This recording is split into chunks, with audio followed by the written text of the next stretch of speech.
Boa noite. A Globo News está entrevistando essa semana os candidatos e pré-candidatos à presidência da República mais bem colocados na última pesquisa Ibope de intenção de voto e que estão aptos a participar presencialmente dessas entrevistas. Luiz Inácio Lula da Silva, pré-candidato do PT, aparece em primeiro lugar nas pesquisas, mas o ex-presidente não pode dar entrevistas por determinação da Justiça. Ele está preso em Curitiba, condenado por corrupção passiva e lavagem de dinheiro. Hoje, a nossa entrevistada é Marina Silva, pré-candidata à presidência da República pela Rede Sustentabilidade. A ordem das entrevistas foi decidida em sorteio feito na presença dos representantes de todos os partidos. Serão 2 horas de programa. Marina Silva tem 60 anos. Nasceu em Breu Velho, no Acre. É filha de um seringueiro e de uma dona de casa. É formada em História, foi vereadora, deputada estadual e senadora, sempre pelo Partido dos Trabalhadores. Foi ministra do Meio Ambiente no governo Lula durante 5 anos. Em 2009, saiu do PT e se filiou ao Partido Verde, pelo qual concorreu à presidência da República no ano seguinte. Em 2014, era vice na chapa do PSB, mas acabou sendo candidata à presidência depois da morte de Eduardo Campos. Marina Silva vai se candidatar pela 3ª vez à presidência, agora pela Rede. Vão participar dessas entrevistas os seguintes jornalistas da Globo News: Gerson Camarote e Roberto Dávila, Mário Sérgio Conte e Valdo Cruz, Andréa Sadi e Merval Pereira, Fernando Gabeira e Cristiana Lobo. Eu serei a mediadora e também vou fazer perguntas. Boa noite, candidata. Obrigado por estar aqui conosco. E minha primeira pergunta é a seguinte: o agronegócio é uma potência no Brasil. É o que nos tirou da recessão, exporta 100 bilhões de dólares. É muito importante para a economia brasileira, mas, ao mesmo tempo, tem uma pauta, a pauta dos ruralistas é uma pauta que conflita diretamente com as convicções da senhora. E, na verdade, o setor vê a senhora com desconfiança. Eu quero saber, assim, como é que a senhora vai vencer essa desconfiança, caso seja eleita, para governar com o agro, com os ruralistas? Bem, primeiro, com as ações, que são altamente compatíveis com a agenda do agronegócio, que não tem mais a visão atrasada de que se aumenta a produção por extensão de área, mas por ganho de produtividade. Infelizmente, uma grande parte do agronegócio pensa assim, está investindo assim, e nós temos um suporte tecnológico de pesquisas de mais de 40 anos, dentro da Embrapa, que dá o suporte para que o agronegócio brasileiro, além de rentável, seja também ambientalmente sustentável, que de fato, como você disse, gera emprego, gera rendas e é responsável por 10% do 1% de crescimento que nós tivemos nesse período de crise. Então, não vejo incompatibilidade quando se pensa no agronegócio moderno, sustentável, que está integrado às cadeias produtivas globais. Agora, obviamente que uma visão atrasada de agronegócio pensa diferente, mas isso já não é mais assim tão homogêneo. Existe uma diferença dentro do próprio setor porque está acompanhando o debate. O mundo caminha nessa direção, é só verificar, não é, as exigências que estão sendo postas para o próprio agronegócio. Eu tive recentemente na Inglaterra e numa conversa com a Unilever, eles diziam que daqui a 20, 30 anos não vão comprar nenhum produto que não esteja certificado. A mesma coisa quando eu estive na Holanda, o Rabobank está fazendo toda a sua adaptação para os objetivos do desenvolvimento sustentável e igualmente não vai financiar nem dentro da Holanda, nem fora, e ele tem uma carteira de crédito importante com o agronegócio no Brasil, se não tiver certificação. Candidata, mas assim, eu até conheço o lado moderno do agronegócio, viajo pelo Brasil, mas a pauta no Congresso é uma pauta completamente em conflito com o meio ambiente, com questões sociais. Então, a senhora está dizendo que a maioria do agronegócio defende o lado moderno, mas não se vê isso na pauta do Congresso. Não, eu não disse a maioria. Eu disse que uma parte, que não é mais homogêneo, como já foi no passado. Certo. E eu espero que agora, nas eleições, seja uma grande oportunidade para que se tenha os representantes do agronegócio que conseguem ter a linguagem desse início de século e não olhando para o retrovisor. Aliás, é uma boa oportunidade para tirar aqueles que acham que a gente vai continuar fazendo as mesmas coisas, porque o problema das mudanças climáticas, a necessidade da certificação, de ter um processo produtivo que aumenta a produção por ganho de produtividade. Como eu disse, isso é perfeitamente possível. No Dia do Meio Ambiente, Miriam, eu fiquei o dia todo dentro da Embrapa Cerrado, conhecendo o que eles já desenvolveram para ajudar o agronegócio a continuar sendo produtivo, rentável e sustentável. Por exemplo, a agricultura de baixo carbono, que tem que ganhar escala no programa ABC, as práticas que já vêm sendo feitas,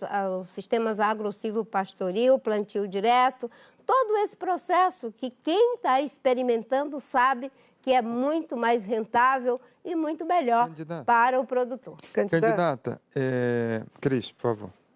Não, a bancada ruralista tem 211 deputados e a pauta, como a Miriam falou, que é esse projeto do veneno, né? Então, a senhora fala em aumentar a produtividade e eles argumentam que para aumentar precisa aumentar o volume de agrotóxico, pesticida, enfim. A minha pergunta é, qual o perfil do ministro da Agricultura do governo Marina Silva, que a gente vem aqui nos últimos anos tendo sempre representantes do agronegócio? Dá para imaginar um perfil? Dá sim. Um ministro que tenha capacidade técnica, que tenha capacidade política de mediar os diferentes interesses do setor e da sociedade, e um ministro que tenha compromisso ético, postura ética com a sociedade. Não do agronegócio, portanto. Não, imagina, o agronegócio não dispensa ética, de jeito nenhum. Pelo contrário, ele deve caminhar nessa direção. Quem foi que disse que tem que dispensar a Anvisa dos regramentos para o uso de agrotóxico? Não é? Isso não é razoável, entregar para que o próprio setor faça a autofiscalização. Há uma incompatibilidade. Cada vez mais nós vamos precisar de dar respostas técnicas, respostas éticas, com capacidade política de mediar interesses. Um ministro que tenha esse perfil e é perfeitamente compatível com o setor. Candidata, falando um pouco de perfil, a gente está vendo aí, entre os principais candidatos, uma dificuldade imensa em escolher o vice-presidente. Hoje, um desses nomes em relação à chapa da senhora, Eduardo Jorge, disse ao jornal o Globo, agora à noite, que aceita ser vice na chapa da senhora. Ele é o vice-candidato da senhora? Nós estamos aguardando a resposta do Partido Verde. O Partido Verde disse que falta ali algumas costuras em relação às chapas estaduais, né? Entre o PV e a Rede. Quem que vai dar quem que vai bater esse martelo? Olha, nós temos uma comissão eleitoral, junto com o PV, que está fazendo esse debate. Em alguns casos vai ser possível, nós já temos uma grande quantidade de alianças com o Partido Verde em alguns estados. Em outros, talvez isso não seja possível, 100% das 27 unidades da federação. O Eduardo Jorge teve um gesto muito, até parecido com o que eu fiz com o Eduardo Campos. Ele, primeiro, manifestou o apoio incondicional.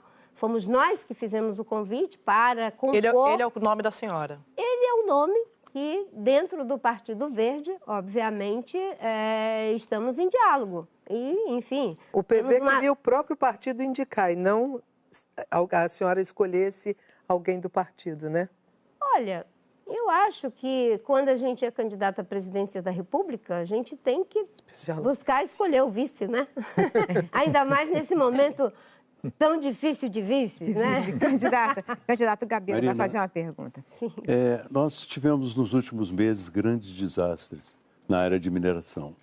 Mariana, o maior do país, depois em Barcarena, depois em Santo Antônio do Grama, quando vazou aquele mineroduto que vai de Minas ao Rio.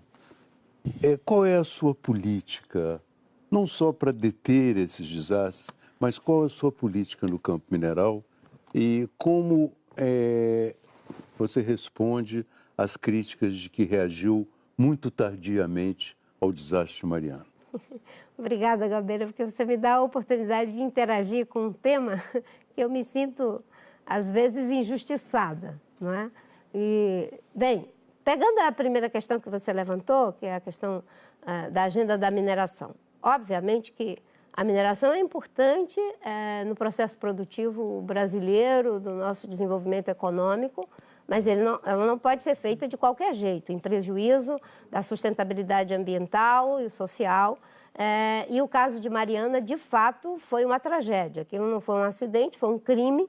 E, obviamente, que você tem que ter um Ministério de Minas e Energia e uma Secretaria Nacional de Mineração que atenda aos regramentos, não é? Os órgãos ambientais, tanto do Estado quanto o próprio IBAMA. E quando eu fui ministra, nós criamos os meios para evitar desastres como Mariana, que em vez de você fazer um licenciamento, não é?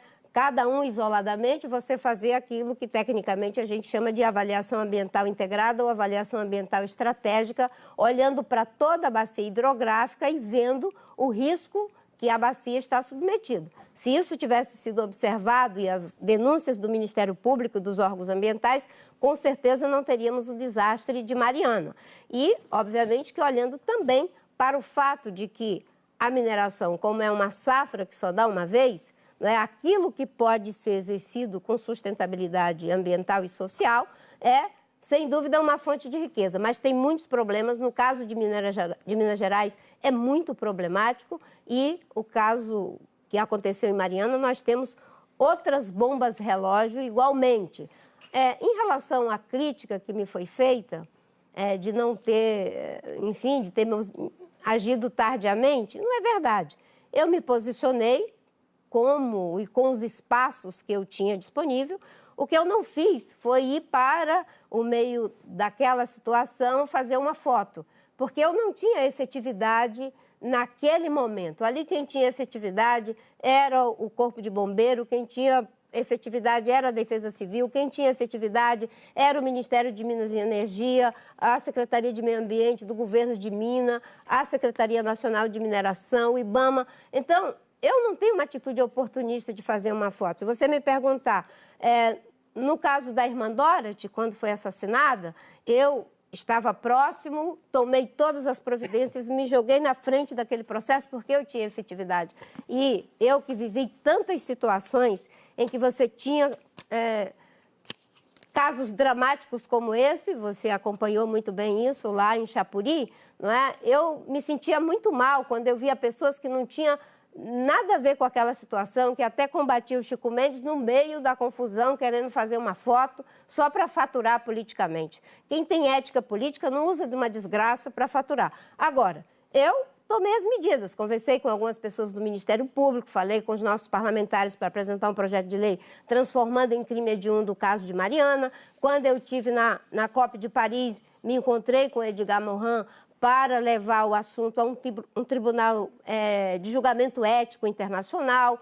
Tomei todas as medidas. Mas, obviamente, que como eu não sou parlamentar, não tenho uma tribuna, passou essa ideia, sobretudo depois que o ex-ministro da Educação fez uma postagem dizendo que eu perdi a oportunidade de apresentar uma solução para o caso de Mariana. Ora, o Ministério de Minas e Energia era do governo, o Ministério de Meio Ambiente era do governo do Pimentel, o Ministério do Meio Ambiente também do governo do Lula, e eu era que tinha que apresentar uma solução para Mariana. Isso não é razoável. Eu posso debater propostas, ter ideias como essas que eu falei, mas não necessariamente. Mas eu encaro isso com tranquilidade. Viu, a crítica não é propriamente por não ter apresentado solução, mas por não ter apresentado solidariedade física, o que fazem os governantes em quase todas as situações semelhantes nessa área, né?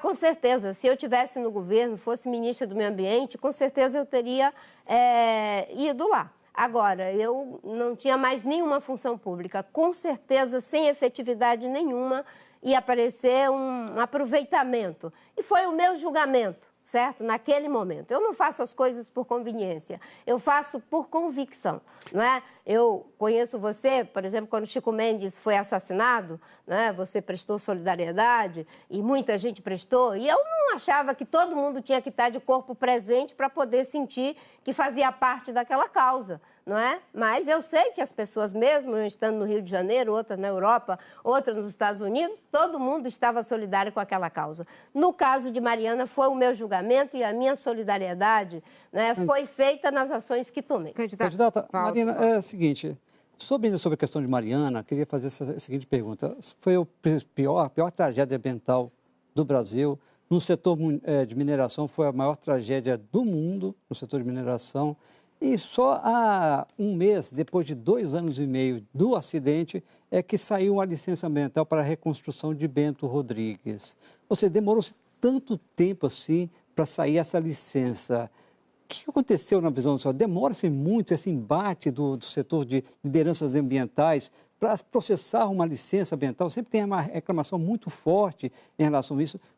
Como é que é a sua avaliação sobre isso? Sobre essa demora, essa reclamação sobre a demora de concessão de licenças ambientais? Nesse caso de Mariana, demorou-se 2 anos e meio de debate, só um mês agora, ou seja, vai completar 3 anos agora. Por que essa demora? Eu sei que qual a sua avaliação sobre isso? Bem, em primeiro lugar, você tem que ver qual era o projeto que estava sendo licenciado, porque também os órgãos ambientais não são apenas para carimbar qualquer tipo de projeto. Às vezes o projeto não atende os aspectos que tem que ser contemplado, não é? Porque você tem um desastre de magnitude incalculável do ponto de vista da biodiversidade, do ponto de vista dos recursos hídricos, do ponto de vista da contaminação do solo. E os órgãos ambientais, eles querem que o projeto dê conta do mais amplo processo, que não venha depois dizer que você recuperou sem ter recuperado, que você atendeu às exigências sem ter feito isso. Não é? Agora, claro, temos problemas em relação ao licenciamento? Não há dúvida, precisa agilizar, precisa modernizar, mas uma boa parte dos problemas e da demora, Valdo, pode ter certeza, são projetos mal feitos, que não atendem aos requerimentos, não é? Você faz um termo de referência, não é cumprido, você faz exigências complementares, não são cumpridas, muitas vezes os projetos são protocolados e tem gente apenas que reclama, para ter uma data. Tem gente que critica, inclusive, dizendo que ali virou um negócio para algumas pessoas. Que a questão de Mariana, até para alguns ambientalistas, acabou virando uma forma de sustento, um meio de vida ali. Bem, eu não tenho conhecimento desses ambientalistas mercenários que você está dizendo, né? Então não posso falar sobre eles. Agora, obviamente que aquilo ali tem uma complexidade enorme para fazer recuperação de todo aquele dano ambiental, e tem coisas que nunca serão recuperadas. O patrimônio histórico, a vida das pessoas, a desagregação cultural, tudo isso, né, que são bens materiais e imateriais, não tem como ser recuperado. Candidata, eu espero um pouquinho, Gerson. Eu vou dar a primeira palavra para o Merval. Em seguida, você, Camarote, vai fazer a pergunta. Candidata, eu vou voltar para o tema político. A senhora diz que vai fazer um presidencialismo de proposição, vai governar com os melhores. Ao mesmo tempo, a senhora está com muita dificuldade para fazer acordos eleitorais. E há uma certa tendência do seu comando de ser muito liberal. A senhora, por exemplo, nas alianças estaduais, a senhora agora reclamou da aliança feita aqui no Rio com o Romário, mas a senhora delegou às regionais a decisão. No impeachment da Dilma, depois de muito debate, a Rede apoiou o impeachment. No entanto, o representante da Rede votou contra o impeachment. Como é que a senhora vai conseguir negociar com o Congresso com essa maneira tão liberal de conduzir as negociações e aceitando que as negociações acabem sendo ao contrário do que a senhora pensa, do que a senhora quer? Bem, eu não diria liberal, eu diria democrática. Não é? Na relação com a política, você tem que ser democrático. E, no caso do Rio de Janeiro, a Rede, diferentemente dos outros partidos, tem apenas 3 anos, mas nós já temos diretórios consolidados. Né? Diferentemente de vários partidos que ficam 20 anos, 20, 30 anos, com comissões provisórias que podem intervir a qualquer momento de acordo com o interesse dos caciques. No caso da Rede, nós já atendemos uma das exigências hoje, que é muito cobrado até pelo TSE, agora a transparência internacional, que está aquele conjunto de medidas, são mais de 70 medidas, 80 medidas, não é, em relação à questão do combate à corrupção. Uma das exigências deles é que os partidos tenham vida própria e que possam também tomar as suas decisões. Então, no caso da Rede, exceto em questões, enfim, totalmente fora do contexto, não é, haveria uma intervenção. E o Rio de Janeiro pediu para que eles tomassem essa decisão, e assim aconteceu. No caso da questão do impeachment, nós debatemos, 60% da rede decidiu que era pró-impeachment. Os deputados e o nosso senador já entraram na rede dizendo que, se tivesse essa votação, eles iriam votar contra, então ninguém foi surpreendido, e a rede tem uma prática que é do consenso progressivo. E, se não é possível, a minoria pode manifestar seu posicionamento. Assim a senhora não vai conseguir governar. Vou sim, Merval, olha só. Não é? Eu fui ministra do Meio Ambiente, eu aprovei as leis mais difíceis de aprovar, não é? E não tinha como obrigar absolutamente ninguém. Foi dialogando, convencendo as pessoas, né? Aprovei a Lei de Gestão de Florestas Públicas, a criação do Instituto Chico Mendes, Serviço Florestal Brasileiro, a Lei de Administração Administrativa Provisória, a Lei de Proteção da Mata Atlântica, e tudo isso dialogando com partidos que sequer tinham qualquer proximidade comigo e com a causa ambiental. Nesses casos, a senhora não conseguiu convencer o pessoal da rede. Mas nesses casos eu já sabia, né? O Molon, quando entrou, ele disse, se tiver a votação do impeachment, eu não tenho como votar favorável. E é o convencimento da vida das pessoas. O candidato agora. Só para complementar o Merval, porque a senhora disse que ninguém foi surpreendido, mas só para lembrar, o Luiz Fernando Soares, que é um dos fundadores da rede, deu uma entrevista recente sobre exatamente esse episódio do impeachment, dizendo que o partido não foi consultado, que a senhora anunciou o apoio ali ao impeachment na véspera ali da votação. E também falando um pouco sobre esse perfil, sobre as decisões da senhora ali, decisões políticas, o Serquis também, quando deixou o partido ali, também falou que o processo decisório da senhora era caótico e que a senhora, aspas, acaba só conseguindo trabalhar direito com seus incondicionais e que reage mal a críticas e opiniões fortes discordantes, fecha aspas. Queria saber da senhora se a senhora faz algum tipo de autocrítica em relação a essas críticas de ex-aliados da senhora. Olha, eu não concordo com as críticas, mas eu as compreendo. Na democracia é assim mesmo, não é? É a posição do Serquis, é a posição do Luiz. Eu sempre tive uma relação de respeito e amizade com o Luiz Eduardo. Acho ele uma pessoa que dá uma contribuição enorme para o problema da segurança pública no Brasil. E no caso do impeachment, houve sim a discussão. Foram 2 dias de discussão contínua dentro da rede. Quem acompanhou sabe disso. Eu estava nos Estados Unidos, fiquei dentro de um hotel, né, na frente de um computador, participando da discussão, né? Antes de sair, eu declarei o meu voto, que eu iria votar favorável para o impeachment, né? E aí criou-se uma confusão, porque a mídia, vocês todos, estavam querendo saber qual era a minha posição. Eu digo, é a minha posição pessoal.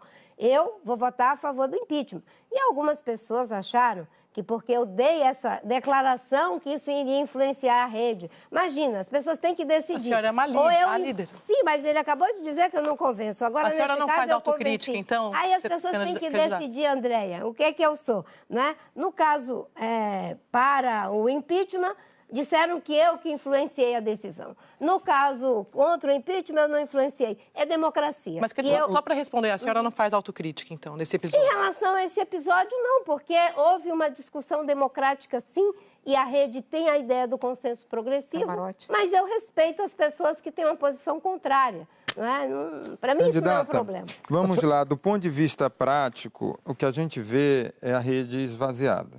A senhora cria rede, a senhora faz uma grande mobilização, depois não consegue, em um dado momento, as assinaturas, depois tem uma solidariedade, a senhora consegue até atrair alguns parlamentares. Eu diria, como exemplo, o deputado Miro, o deputado Molon, o deputado Aliel, sendo que no meio do caminho... Mas no meio do caminho o que a gente tem é o deputado Aliel deixa o partido, o deputado Molon deixa o partido. Todos, a percepção é que a senhora ficou muito fora desse debate. A senhora tem um capital político do ano de 2014, mas durante 4 anos se posicionou pouco e não se mobilizou em relação a não só a estruturação da rede, como também de uma nova candidatura. E aí alguns acabam deixando, inclusive, a rede. Como é que a senhora avalia essa sua posição e essa crítica, inclusive, com consequências práticas de perda de deputados que eram engajados aí no seu projeto? Bem, os deputados que saíram, buscaram outros caminhos, No caso, o Molon foi para o PSB, não é? O Aliel seguiu também o seu caminho. E, enfim, é da vida. Na democracia é assim, não é? A minha posição em relação ao impeachment foi clara, houve divergência, mas na rede isso não é um problema. Mas a senhora se posicionava de uma forma antes no impeachment e passou a se... Não, eu dizia o tempo todo, Camarote, que eu ia formar o meu ponto de vista no processo. Isso eu disse na primeira conversa que eu tive com o deputado Alessandro Molon e que eu tive com o João Derli e o Aliel. Eu disse, nesse momento ainda acho que não há elementos para o impeachment, mas vou formar a minha convicção no processo. E no processo firmamos essa convicção. E respeitamos a posição deles, tanto é que eles foram para plenário defender o ponto de vista deles. Eu, inclusive, argumentei dizendo que isso já estava previsto quando eles se filiaram à rede. Nunca teve nenhum desconforto para eles. Quanto a dizer que eu não me posiciono, aí uma parte é essas fake news que estão aí, né? De dizer que a Marina é sumida. Obviamente que eu não me posiciono como as pessoas querem que eu me posicione. Por exemplo, eu era a favor do impeachment. Quem não era, não pode achar que não é um posicionamento. Eu era a favor da cassação da chapa Dilma Temer. Quem era contra, não pode achar que isso não é um posicionamento. Eu era a favor e sou a favor da Lava Jato, da autonomia do Ministério Público, sou a favor de que a Polícia Federal possa fazer as investigações. Quem não é a favor disso não pode achar que não é um posicionamento. É um posicionamento, sim. Agora, é diferente dos posicionamentos que estão aí colocados. Agora, quanto à construção da minha candidatura, eu debati mesmo, pensei bastante para dizer se era ou não candidata. Era uma discussão que estava na agenda. Sair candidata pela terceira vez, assim de chofre, eu tinha que levar em conta a realidade e, medindo essa realidade, cheguei à conclusão que deveria sair, que talvez esse fosse o momento que mais eu precisasse firmar a minha posição, mesmo sendo com 8 segundos de televisão, 4 de manhã, 4 de noite, mesmo que sendo com um fundo partidário infinitamente menor, com um partido pequeno, mas eu acredito num partido movimento. Não é necessariamente o partido, como já se pensou no passado, que vai homogeneizar, enfim, dominar a sociedade como um todo. Hoje, a ideia de partido está mudando no mundo. Está surgindo um novo sujeito político no mundo e é com esse novo sujeito político. Olha, e aqui a senhora tem muitos minutos, né? Sim. E tem muita gente querendo fazer pergunta. Pois não. Então, o Roberto Dávila e depois o Mário Sérgio Conte. Fique à vontade. Senadora, ouvindo a senhora e conhecendo a sua história, a senhora é uma pessoa muito elegante. E a política é selvagem, é quase até meio cafajeste, sob certos aspectos, né? Eu, ouvindo a senhora, pensando no progresso e na civilização, são coisas diferentes, nem sempre o progresso é civilizatório, né? Falou-se aqui da área rural no Brasil, por exemplo, né? Como é que a senhora vai lidar com essa coisa toda, com esse congresso, com essa maneira elegante, democrática que a senhora tem? Enfim, eu fiquei 16 anos como senadora e lidava muito bem com as pessoas de bem que estavam ali, mesmo com posicionamentos políticos diferentes. Eu me lembro que quando foi na tramitação da aprovação do protocolo de Quioto, acho que era a conferência da África do Sul em Joanesburgo, e o governo estava à beira de passar um vexame, o governo Fernando Henrique, de chegar lá sem ter ratificado o protocolo. E muita gente dizia para mim, Marina, por que você fica atrás de ratificar o protocolo? Deixa eles passarem o vexame. Eu dizia, não, eu quero que seja aprovado porque vai ser bom para o Brasil, vai ser bom para a causa ambiental.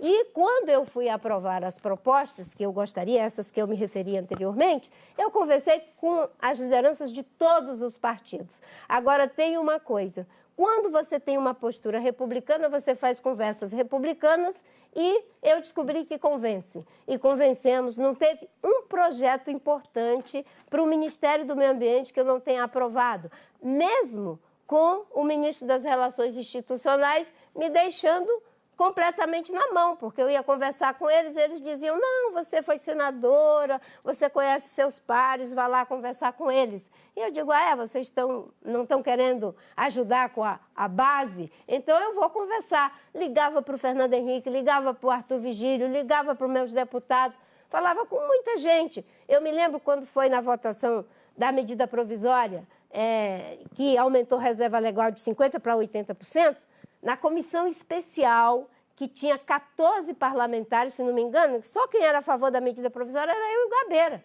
Todo mundo era contra. Isso no governo Fernando Henrique, Isso né? no governo Fernando Henrique. E eu, em linha direta, conversando com os movimentos, com o próprio governo, chegou um momento que o Fernando Henrique pegou o telefone, respaldado pela mobilização da sociedade, ligou para o Arthur ficou na cor de um camarão e disse, vou tirar o projeto de pauta. Quem? E eu e o Gabeira tivemos uma vitória que nós nunca esperávamos. Quem era o ministro ter. Por isso só se dá tão bem com o Fernando Henrique. Quem era o ministro que te boicotava lá?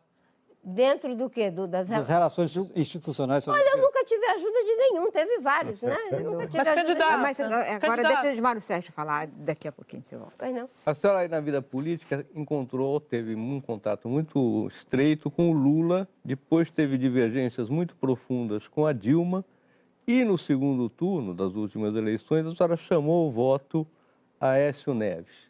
Eu gostaria que a senhora falasse, para a gente entender um pouco como a senhora pensa das personalidades políticas, sobre Lula. A senhora ligou para ele quando morreu a dona Marisa Silva. O que a senhora acha da prisão dele? Se ele tem direito a se candidatar a presidente? De Dilma Rousseff, se a senhora falasse da relação com ela. E se a senhora se arrepende de ter chamado o voto em Aécio Neves? Nossa, foi um compêndio de perguntas. Mas a senhora dá para responder Ele ficou com muito tempo simplicidade. esperando a vez dele. Ele tem um bônus, Não, vou começar pelo presidente Lula, né? Acho que nenhum brasileiro fica feliz de ver o ex-presidente da República, com a história e a trajetória que tem, na situação em que está. No entanto, a lei é para todos, né? Não se pode ter dois pesos e duas medidas. Não se pode ter um país onde as instituições funcionam de acordo com a conveniência de quem tem popularidade, ou de quem tem poder econômico, ou de quem tem qualquer tipo de força. A lei deve ser para todos. Então, é triste o que está acontecendo? Mas a lei deve ser cumprida com qualquer um. Em relação à questão do apoio ao Aécio Neves, bem, naquelas circunstâncias, tomei aquela posição. Hoje, com o que trouxe a Lava Jato, tenho certeza que a maioria de nós que está aqui, que votou em alguém, não teria votado nos que a Lava Jato revelou da forma como revelou. Não teria votado em Aécio Neves se fosse hoje. Tanto Candidato, é que fui eu que levei o meu partido para ele ir para o Conselho de Ética. Ele ainda tem várias perguntas que eu não sei. Não, é só da Dilma. Agora eu não quero interromper, não é só para ilustrar essa pergunta dele. No segundo turno das eleições de 2014, né, a senhora declarou apoio ao então candidato PSDB Aécio Neves, e a gente tem a imagem do seu apoio. E é isso, para ilustrar a sua pergunta sobre se a senhora se arrepende. Com as informações que eu tinha, era o que eu fiz, certo? E depois dele assumir o compromisso lá de Pernambuco, que era manter o Bolsa Família, Minha Casa, Minha Vida. Já tinha o negócio do aeroporto em Cunha, que foi construído Cláudio, desculpa, sim, na fazenda dele. A senhora já sabia disso e mesmo assim chamou a apoiar, a votar nele. Naquele caso, foi assim. Se fosse hoje, com as informações que nós temos... Mas havia essa informação, isso que eu estou falando. Havia, mas naquele tempo estava o processo em curso, não é? Mas eu fico muito tranquila em relação a isso, sabe, Mário? Sabe por quê? Porque eu não tenho compromisso nem com a corrupção, nem com a falta de ética e nem com a política de conveniência. Quando ficou comprovado o envolvimento... Mas aí a senhora não gostava da Dilma também. Tem esse não é uma questão de gostar. Eu Não, tinha da divergência política com a Dilma. Eu com a Dilma nunca tive nenhum problema pessoal. Não, estou falando político. Não é? Sim. Divergências nós tivemos quando ela estava na Casa Civil, quando ela foi ministra de Minas e Energias, trabalhamos juntas. Na questão do licenciamento, nós criamos, inclusive, um procedimento novo, que era a licença antecipada para os blocos de petróleo e gás. Foi uma coisa boa. Na Casa Civil, tivemos muitas divergências em relação a Bênio Monte, em relação a Santo Antônio Geral, certo? Mas eram divergências em relação ao mérito das questões que nós tratávamos. A Dilma se revelou uma outra pessoa na relação comigo, foi nas eleições de 2014. Pois é, eu queria fazer uma pergunta sobre isso, exatamente sobre a reeleição e o comportamento da ex-presidente Dilma Rousseff, porque a campanha foi muito agressiva e acusava a senhora diretamente de tirar alimento das pessoas, tirar caderno da mão de estudante, e isso a abateu muito. Ficou muito claro para os eleitores que ela ficou muito abatida com essa propaganda. E então eu quero perguntar se a senhora está preparada para a dureza da campanha, que é sempre muito forte. Olha, Miriam, se você me perguntar se alguém está preparado para sofrer violência, calúnia, difamação, só se a pessoa é do ramo. Quando a pessoa não é do ramo, não tem como se preparar para uma coisa dessa, certo? Então, eu só posso dizer, eu não vou fazer fake news, eu não vou mentir de ninguém, não vou desconstruir biografia. Eu lembro que na época diziam que não era uma questão só de me derrotar, era de me aniquilar. Eu não quero aniquilar ninguém, certo? Eu quero debater com o Ciro, com o Bolsonaro, ideias, com o Alckmin. Não é aniquilar. Agora, o abatimento, né? Aí tem um contexto, né? Tem um contexto. Eu fui apoiar o Eduardo Campos. Quem é que se prepara para uma pessoa morrer num acidente dramático daquele, assumir uma campanha, certo? Ficar rindo feliz, porque agora você está no lugar do morto, certo? E ainda num fogo cruzado enorme daquele. Agora, tem uma coisa. Muita gente ali não estava disputando uma eleição. Agora eu compreendo. Né? Eu estava disputando uma eleição à presidência da República Federativa do Brasil. Tinha gente que estava disputando um mecanismo criminoso que a Lava Jato revelou. Mas eu estava querendo saber da sua atitude, a sua reação. Isso não passa uma sensação de fraqueza? A senhora terá que lidar com o Congresso se a senhora for eleita. E no Congresso vai ter vários momentos de muito enfrentamento. É sobre esse ponto, mais do que sobre a propaganda da Dilma Rousseff, mas sobre a reação da senhora. A minha reação vai ser sempre essa. Fraqueza. A pessoa que lida com a verdade, com o convencimento, depende do que as pessoas acham que é ser forte. Né? Eu vi muita gente forte saindo com a espinha curvada. Não é? Muita gente que fala grosso, hoje está com a espinha curvada. Não é? A fortaleza não é física, não é da bravata, não é da cara feia. A fortaleza tem que ser moral, a fortaleza tem que ser nas ideias, a fortaleza tem que ser na postura. A fortaleza é essa. Né? Se a gente olha para a história, né? Vamos pegar a figura do Gandhi. Quem é que podia imaginar que aquele homem tinha alguma fortaleza? Não é? O Mandela não, era uma figura forte. Mas não é assim que as coisas acontecem. A senhora está se Candidata, no final de semana, a senhora... da Gandhi? Olha, ele é uma grande inspiração. E seria uma prepotência da minha parte me comparar a ele, mas que é uma inspiração, desde sempre é uma inspiração. E eu acho que os políticos talvez estejam onde estejam, a maioria deles, porque perderam a capacidade de se inspirar naqueles que sobreviveram ao pragmatismo, à luta do poder pelo poder, não é? Senadora, a senhora viveu a coisa mais dura da vida, que é nascer numa pobreza, né? A senhora foi alfabetizada com 16 anos, a senhora passou por coisas muito difíceis, doenças difíceis, já foi candidata, agora será pela terceira vez, foi ministra. Quer dizer, de frágil a senhora não tem nada. Né? Obrigada.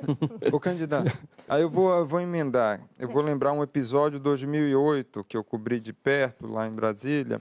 A senhora estava em confronto, em resgatar esse confronto com a então chefe da Casa Civil, Dilma Rousseff, por Belo Monte. E um dado momento, inclusive, numa entrevista que a senhora me deu, falou o seguinte: perco o pescoço, mas não perco o juízo. A senhora deixa o governo. Muita gente criticou a senhora por não ter continuado o embate, porque acabou cedendo para a então chefe da Casa Civil, Dilma Rousseff, nesse embate. Como é que a senhora avalia em retrospecto? A senhora errou? Bem, primeiro, só pegando um pouco o que o Dávila falou, né? A minha vida é uma vida de superação, né? E de enfrentar situações muito difíceis. E eu gosto quando as pessoas me subestimam, né? Era que foram me subestimando, e acabou que, às vezes, dá para surpreender, né?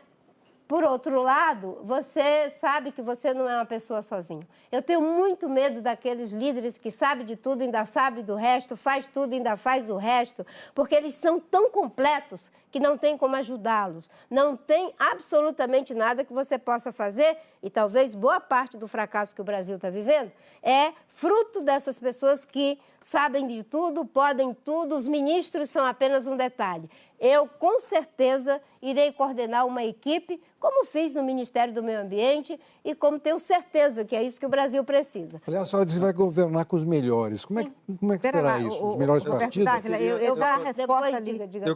Eu queria resposta sobre aquele embate com a Dilma Por que não Rousseff. continuar a luta sim. contra Belo Monte? É engraçado, né? Que a pergunta poderia ser assim: mesmo com toda a divergência, vendo as coisas acontecendo de uma forma aí para o retrocesso, a senhora continuou no governo. Poderia ter sido essa. Mas quando eu vi que as coisas estavam indo para o caminho do retrocesso, o que eu fiz? Eu pedi para sair. E não era Belo Monte, não, que estava em pauta ali. Correto? Vamos ser justos, não é? Porque Belo Monte eu mandei para estudos, certo? O que tinha de discussão de licenciamento era Santo Antônio de Ziral, as hidrelétricas do Madeira, que foi dada... Mas também tinha pressão de Belo Monte. Não, mas era Belo conjunto, Monte era já estava assimilado. Não, Belo Monte já estava assimilado. Mandei para estudos durante a minha gestão, Belo Monte estava assimilado para estudos, correto? Teve um tensionamento na hidrelétrica do Tijuco Alto, em São Paulo, que nós negamos a licença, tivemos a coragem, 12 anos pedindo a licença, ninguém tinha coragem de dizer que não. Nós dissemos que não. No caso de Santo Antônio de Ziral, fizemos com várias condicionalidades.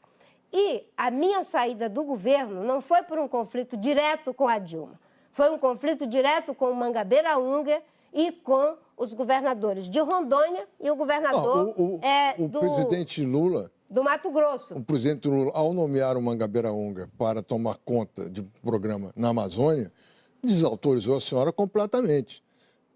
E foi exatamente isso que foi a gota d'água, né? Mas eu queria lembrar que toda pesquisa, quando não está o Lula, a senhora cresce muito, né? Eu tenho a impressão que a senhora demorou muito a criticar a Dilma e o próprio Lula. Tem alguma coisa a ver com preservar o eleitorado do Lula para sua candidatura? Nunca demorei em criticar nem a Dilma, nem o Lula, nem ninguém. É que a minha crítica é uma crítica diferente das demais. Quem foi que disse que tinha que caçar a chapa Dilma Temer? Eu insistia nessa tecla sozinha praticamente. O PSDB que entrou com a ação desistiu da ação, ficou envergonhado no dia da votação do Supremo e eu era que ficava defendendo caçar a chapa Dilma Temer, né? Eu não faço uma política de ficar dizendo palavrão contra as pessoas, né? Dizer que a prisão em segunda instância deve ser mantida porque é algo que é bom para o Brasil acabar com a impunidade, mas eu tenho que acrescentar que tem que ser prisão em segunda instância com o fim do foro privilegiado, porque senão a gente cria 2 pesos e 2 medidas. Os empresários e os políticos que não têm foro estão pagando corretamente para os seus erros. Agora, e o Aécio? E o Moreira Franco? E o Padilha? E o Temer, que tem foro privilegiado? E o Renan? E o Romero Jucá? É isso que a gente tem que fazer o debate, mas eu também não preciso agredir pessoalmente nenhuma dessas pessoas. Candidato, deixa eu falar um pouco sobre os partidos. Os melhores. Os melhores estão em todos os partidos, uns mais, outros menos. E o bom disso é que eu estou dizendo isso desde 2010. Desde 2010 que eu estou dizendo que se ganhar, vou governar com os melhores. Né? Mas não é só os melhores dos partidos, é também os melhores da sociedade. Porque tem uma coisa na política que os partidos e as lideranças políticas privatizaram. É como se privatizaram o Estado, os cargos públicos. Né? E o que acontece? Não é? Então, você tem 200 milhões de brasileiros, pessoas excelentes dentro das empresas, pessoas excelentes dentro da academia, dos movimentos sociais, dos movimentos culturais, e só consegue encontrar quadro dentro dos partidos se ganhar. Eu vou ter os melhores dos partidos e os melhores da sociedade nos seus mais diferentes segmentos. Porque um governo, você compõe com base no programa. Não é porque tem um correligionário desempregado para poder ter uma boquinha dentro de uma estatal ou dentro de um ministério. O André Lara Rezende está aqui com a senhora. Ele foi um dos formuladores do Plano Real. Vai ser seu ministro da Fazenda? Olha, consegue trazer o André? Eu tenho pessoas que estão comigo, o Bonomo, tenho, enfim, o André, o Janete, tenho várias pessoas que me ajudam e, com certeza, essas pessoas são altamente qualificadas, mas dizem que dá azar ficar nomeando ministro antes de ganhar. Agora, a senhora fala dos partidos, dos melhores dos partidos. O programa da Rede, a impressão que dá um pouco é que a senhora tem um discurso que não é conveniente para o partido da senhora. O programa da Rede, que foi ao ar no ano passado, fez uma série de críticas aos principais partidos, PSDB, todos esses que a senhora tem falado que estão na mira da Lava Jato. Falei do PSDB, tem ali o DEM também, enfim, outros. A gente viu também no final de semana, a senhora gravou um vídeo que foi às redes sociais falando um pouco também sobre o fundo do poço, que são esses partidos na mira da Lava Jato. Mas a rede faz aliança com esses partidos nos estados.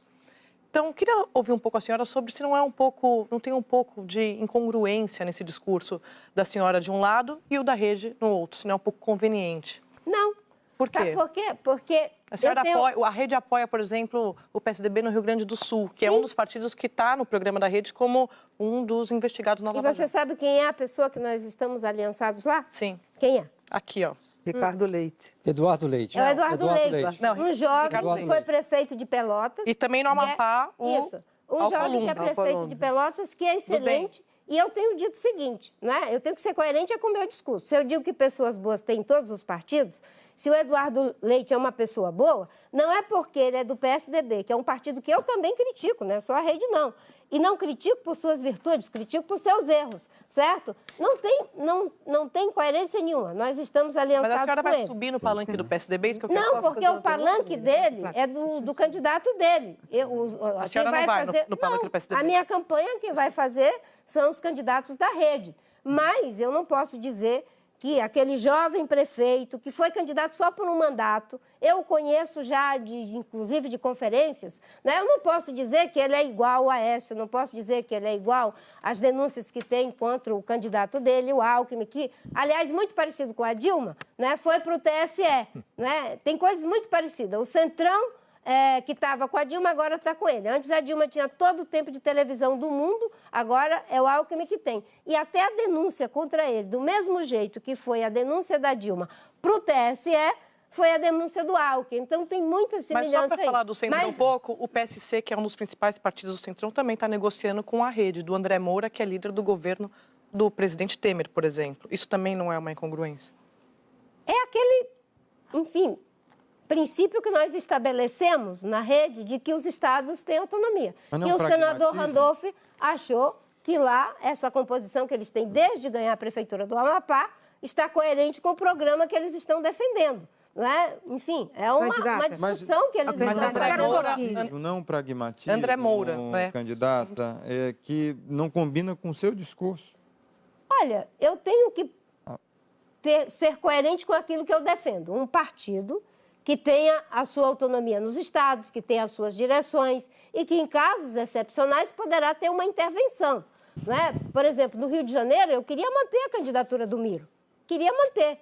Mas ele entendeu que deveria fazer aliança com o Romário. O meu palanque vai ser o Miro Teixeira, certo? Mas eu respeito a decisão. A senhora fica constrangida aqui com o palanque do Romário, todos os problemas do Romário, a gente está vendo inclusive com fisco, omissão de patrimônio. Isso constrange a candidata Marina Silva no ano de 2018? Eu não estou em aliança com o Romário porque o palanque dele vai ser do Álvaro. E eu estou sendo muito criteriosa em relação às alianças que eu vou fazer para ficar comigo, não é?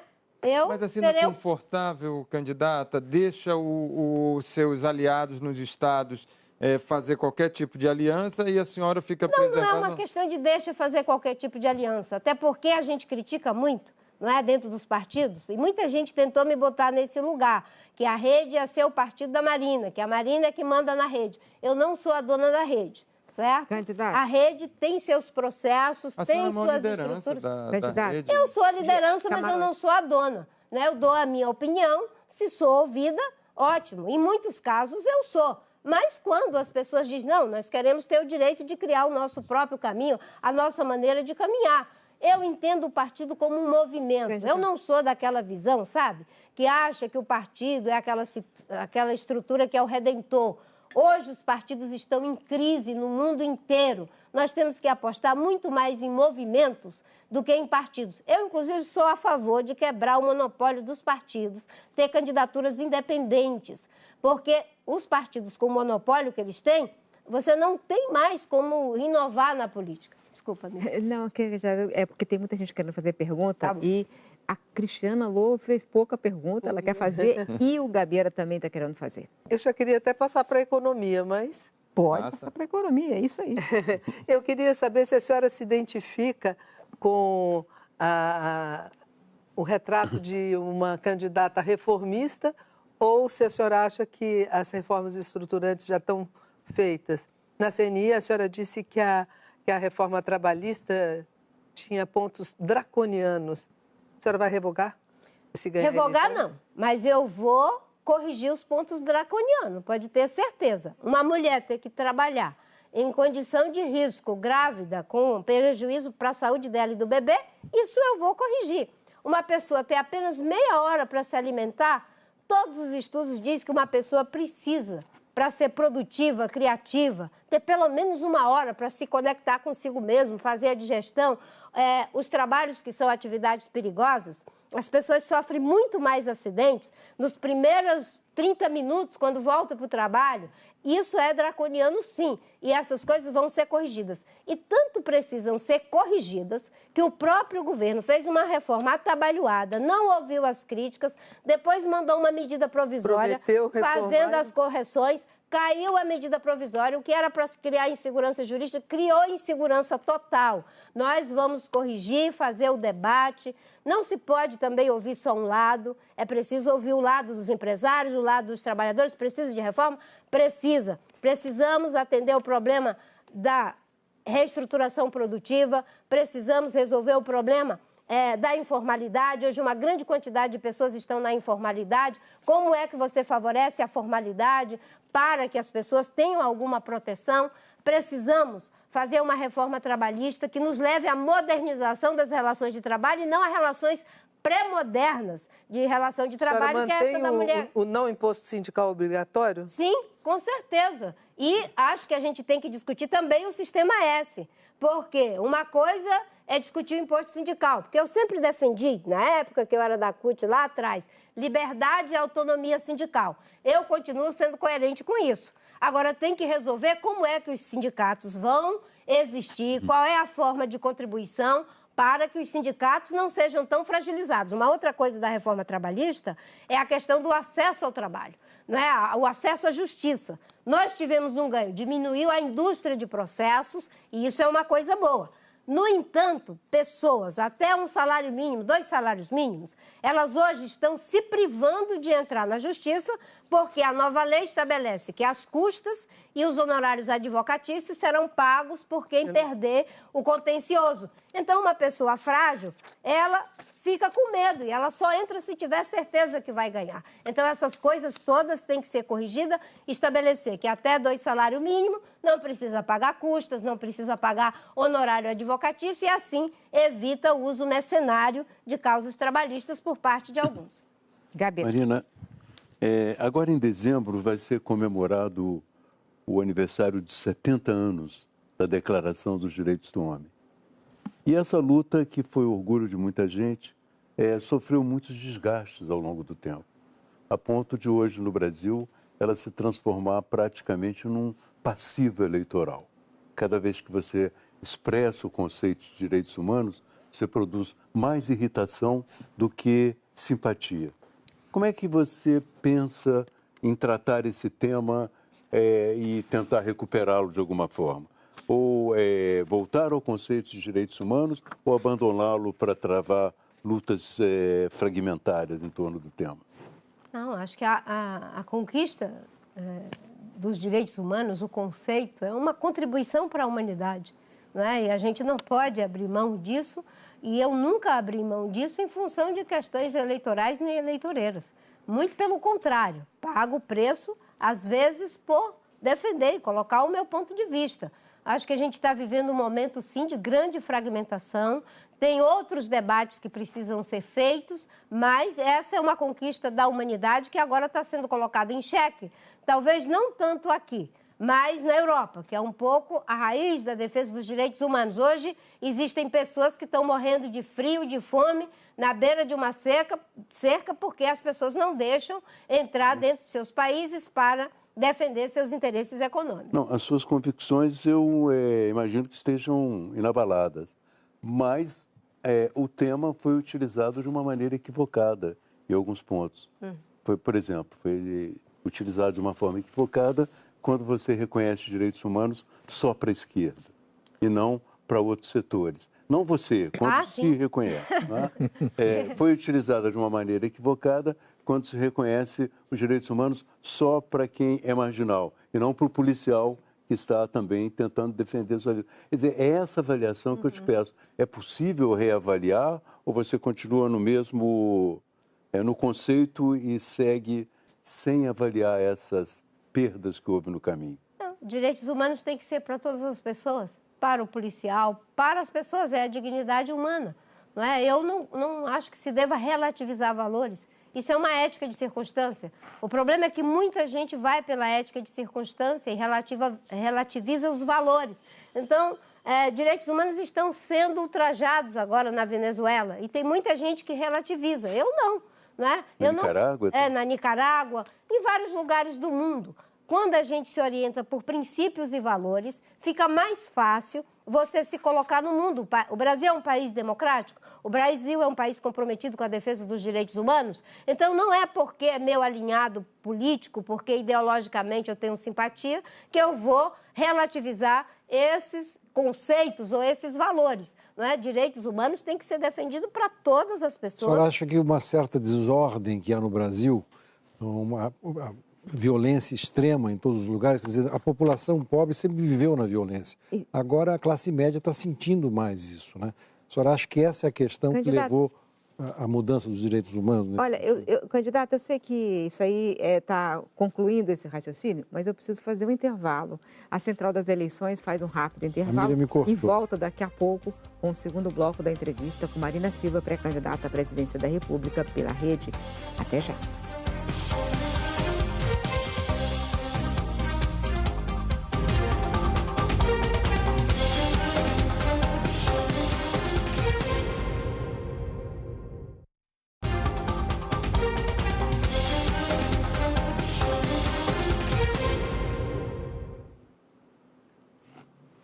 A Central das Eleições está de volta com a segunda rodada da entrevista com a Marina Silva, presidente, candidata à presidência da República pela Rede de Sustentabilidade. Você vê que eu me atrapalhei toda, né?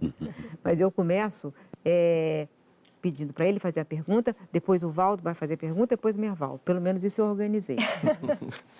Não, para terminar aquele tema, senadora, quer dizer, a população brasileira sempre viveu uma violência muito forte, né, na história do Brasil, né?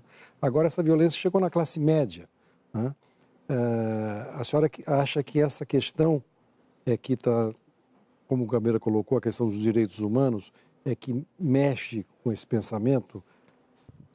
Bem, de fato a violência está dramática, Dávila, porque temos mais de 60 mil assassinatos por ano, cerca de 30 mil são jovens até 30 e poucos anos, 28 anos, que são assassinados nas comunidades pobres. E a violência está em toda parte. Nós temos um descontrole, que eu digo, né, tem a ver com a necessidade de implementação de um Plano Nacional de Segurança Pública, mas tem a ver também com os valores que nós queremos estabelecer como a base de referência para as nossas relações uns com os outros, né, e a vida em sociedade. E isso está havendo aí um esgarçamento. E quanto mais vem as saídas mirabolantes, né, de que você vai resolver o problema da violência pela força, cada um agindo em legítima defesa, mais a gente agrava o problema. Eu estou vendo o debate agora das eleições presidenciais, em lugar da gente estar debatendo como é que faz para implementar o SUSP,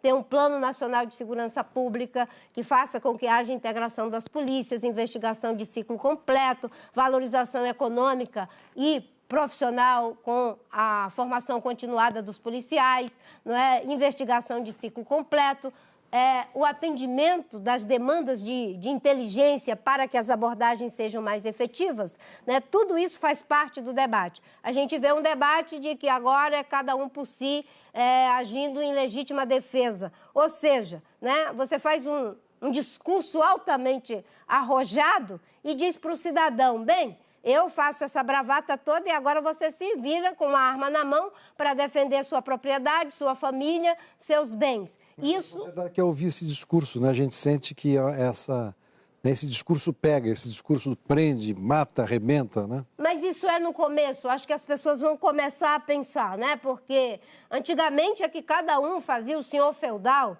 tinha lá a sua guarda pessoal, né, está se propondo relações pré-modernas, antes do Estado de defesa. O Estado tem um monopólio da violência, o Estado deve cumprir com isso. Você vai eleger um presidente da República e pagar mais de 34% de impostos que são pagos para o Estado, cerca de 40% passa pelas mãos do Estado, do PIB brasileiro, para você dizer para o cidadão, agora defenda-se você com sua família, isso não é razoável. Vai chegar um momento em que a sociedade vai parar para pensar e dizer, eu quero uma polícia que funcione, eu quero tecnologia para investigar de forma efetiva, eu quero proteção das fronteiras para acabar com o tráfico de droga e de armas, e eu não quero que os bandidos continuem governando de dentro dos presídios. E, infelizmente... Como fazer isso, hein, senador? Fazendo isso que eu acabei de dizer. Agora... O Sistema Nacional de Segurança Pública e utilizando melhor os recursos,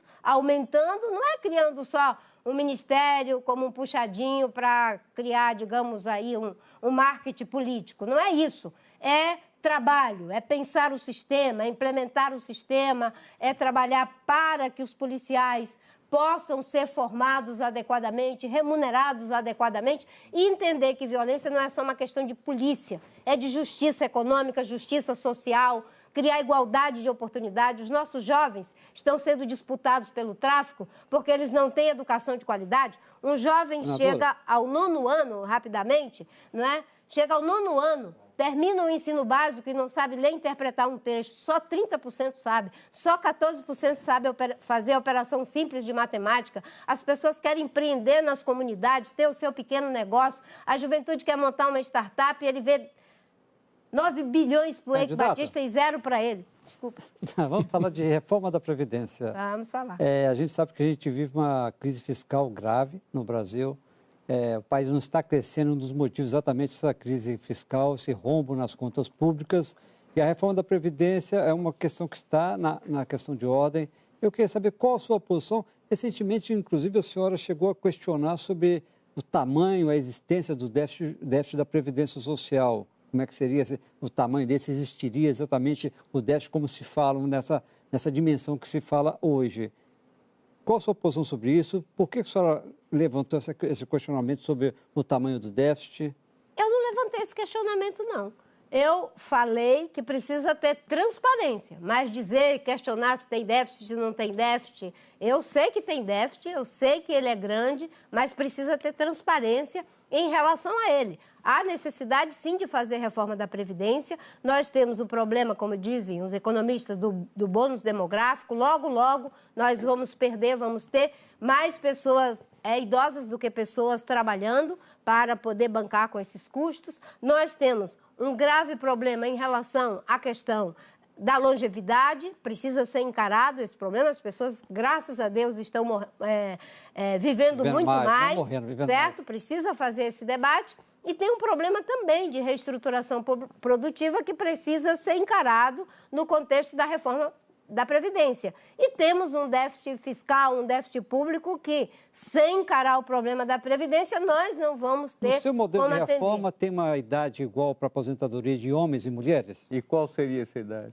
Olha, a gente tem que fazer o debate. Nós estamos reabrindo o debate, porque eu acho que o Temer, ele deu um grande prejuízo para o debate da reforma da Previdência. Primeiro, ele não tinha legitimidade, não tinha credibilidade, não tinha popularidade, como não tem, e, ainda por cima, usou o tema da Previdência para poder ganhar uma sobrevida e um fôlego. Mas qual a sua posição sobre isso? Porque no mundo inteiro, quase o mundo inteiro, a idade é igual. Inclusive, as mulheres vivem mais que os homens.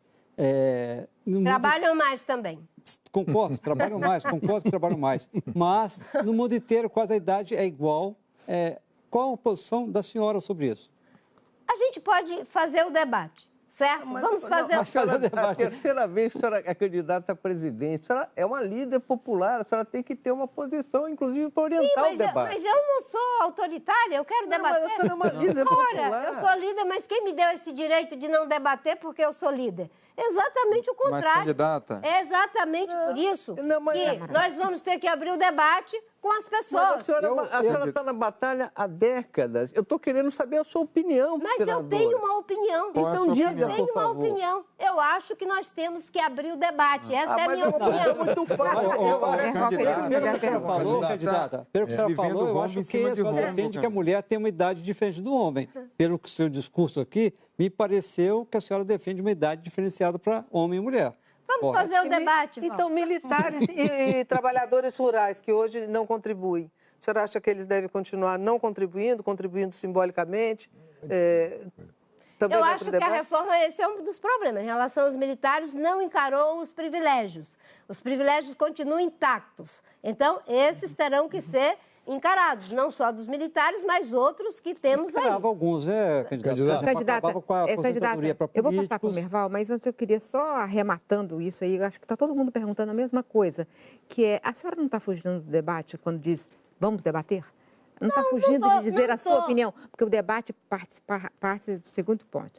Eu digo a minha opinião, e aí a senhora diz a sua opinião, aí cada um diz a opinião. É assim que acontece. Os eleitores precisam saber a sua opinião. A minha opinião é de que nós podemos encarar a questão da idade mínima. Dentro da questão da idade mínima, obviamente que, como as pessoas estão vivendo mais, a gente vai ter que reavaliar o tempo de aposentadoria. Tem uma opinião. Em relação à questão da idade da mulher, em relação à idade do homem, eu quero debater mais, eu quero entender mais, conversar com os especialistas. A senhora não tem uma opinião formada sobre isso? Nesse momento, não tenho. Tá certo. Não tenho. Então, passa para o Merval. Quero debater, inclusive ouvindo os especialistas, porque é muito fácil dizer que é igual para homem e mulher, mas existem nuances que precisam ser observadas nesse debate e eu quero preservar essa oportunidade. Candidata, vamos continuar nesse debate sobre as mulheres, a relação das mulheres na sociedade.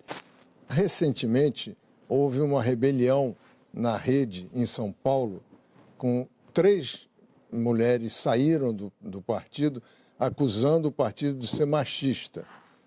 Eu queria saber o que a senhora fez sobre isso, ou se a senhora acredita que aconteceu isso. Só para explicar, né? Eles disseram que elas deveriam manter a candidatura delas, porque senão eles não poderiam manter as candidaturas deles. Quer dizer, por causa da cota, né? Por causa da cota. Quer dizer, é como se a mulher fosse apenas para que o homem fosse adiante. Não. Esse debate aconteceu e 3 mulheres se desfiliaram, não é isso? Não é verdade. Porque essas mulheres, elas são tão conscientes que elas jamais teriam aceitado ser candidatas só pro forma. Elas saíram porque houve uma divergência em relação à questão dos recursos. Mas a rede não vai ter mesmo recurso e não adianta espremer, porque nós vamos ter um orçamento muito pequeno diante da distribuição que foi feita e, por mais que sejam importantes as candidaturas, todos terão poucos recursos. As mulheres ainda terão uma destinação que é estabelecida por lei, que será compartilhada entre as candidatas. Mas, no conjunto dos recursos, serão escassos. Esse foi o debate que foi feito. Mas elas acusaram o partido em São Paulo de ser machista. Pois é, mas é que elas tinham a compreensão de que os recursos eram apenas para os homens. Infelizmente, foi esse o debate e eu estou sendo aqui muito transparente. Candidata, eu queria voltar para a questão fiscal levantada pelo Valdo. Hoje a gente vive déficit em cima de déficit. Recentemente mesmo, já nessa pré-campanha, o Congresso estava avaliando a Lei de Diretrizes Orçamentárias e a proposta era de não conceder reajuste para servidor público no ano de 2019. Por que a senhora ficou em silêncio e acabou sendo mudado isso, acabou sendo permitido o reajuste para servidores? Por que a senhora ficou em silêncio? Não, eu não fiquei em silêncio em relação a uma parte dos servidores, que foram os parlamentares, quando tentaram aumentar o salário deles para 37, 38 mil reais. Eu fiz um posicionamento que achava que era fora de contexto. Não é? Em relação ao déficit público, de fato, é muito grave. E nós temos que encará-lo não fazendo sacrifício só para algumas, sacrifício para todos, não é? Se nós vamos ter uma agenda de sacrifícios, então vamos botar todos os privilégios na mesa e tratá-los conjuntamente. Por exemplo, os refis. Nós vamos debatê-los também, como está se debatendo o salário? Nós vamos debater as isenções? Vamos debater a todos. Porque senão a gente cria um debate que é enviesado, sabe? Esse é um debate já colocado. A senhora é contra ou a favor, se estivesse votando agora, já que a senhora não se posicionou, algo tão importante? Se a senhora ganhar, a senhora vai herdar esse reajuste do próximo ano. O governo não tem condições de pagar. A gente está vivendo ali já 139 bilhões a previsão. A senhora é a favor ou contra esse reajuste? No contexto de olhar todos os privilégios, eu terei uma posição sobre a questão do reajuste dos servidores. A favor? Se for para cortar privilégio, sim. Agora, se for para uns continuarem tendo isenção... Não, todos os servidores. Se for para continuar alguns tendo isenções, como tem uma parte, aí você cria 2 pesos e 2 medidas, camarote. Né? Nós temos que olhar para o conjunto dos privilégios, porque sempre se pega o funcionário público como se ele fosse, digamos assim, o bode expiatório. Eu quero ver fazer o debate pegando todos os privilégios. Então, não a senhora quer rediscutir todo o incentivo fiscal que é dado do Brasil para empresas, a senhora falou em refis de empresas. Sim, então... falei em refis, sim, porque isso virou uma grilagem de orçamento público. É uma grilagem de orçamento público. Candidato. Né? Aliás, alguns devem, enfim, no caso a caso, você olha para a situação. Agora, isenção de multas, negociação de dívida o tempo todo, né? São bilhões e bilhões que faltam nos cofres públicos para a saúde, para a educação. É muito fácil defender a economia de livre mercado e ir para o balcão do governo a todo tempo para legalizar o ilegal. Quando eu digo que é uma espécie de grilagem de orçamento público, é a mesma coisa. Invade terra pública, depois faz uma medida provisória, legaliza a medida provisória. Não paga ou a multa, ou o que quer que seja, ou a previdência, depois tem uma renegociação de dívidas. Isso precisa ser olhado no mérito e no caso. Não pode ser essa farra do jeito que está hoje. Candidata, tudo bem, a senhora é contra o refis, essa questão, mas não ficou claro que se a senhora é a favor ou contra o aumento do funcionalismo. Eu gostaria de lembrar que o funcionalismo tem estabilidade e o Brasil tem 13 milhões de desempregados nesse momento. E eles, portanto, é uma situação de crise no mercado de trabalho, e eles têm estabilidade e, além disso, estão tendo aumento todos os anos. Esse que é o ponto. E a gente precisa que a senhora tenha uma opinião a respeito.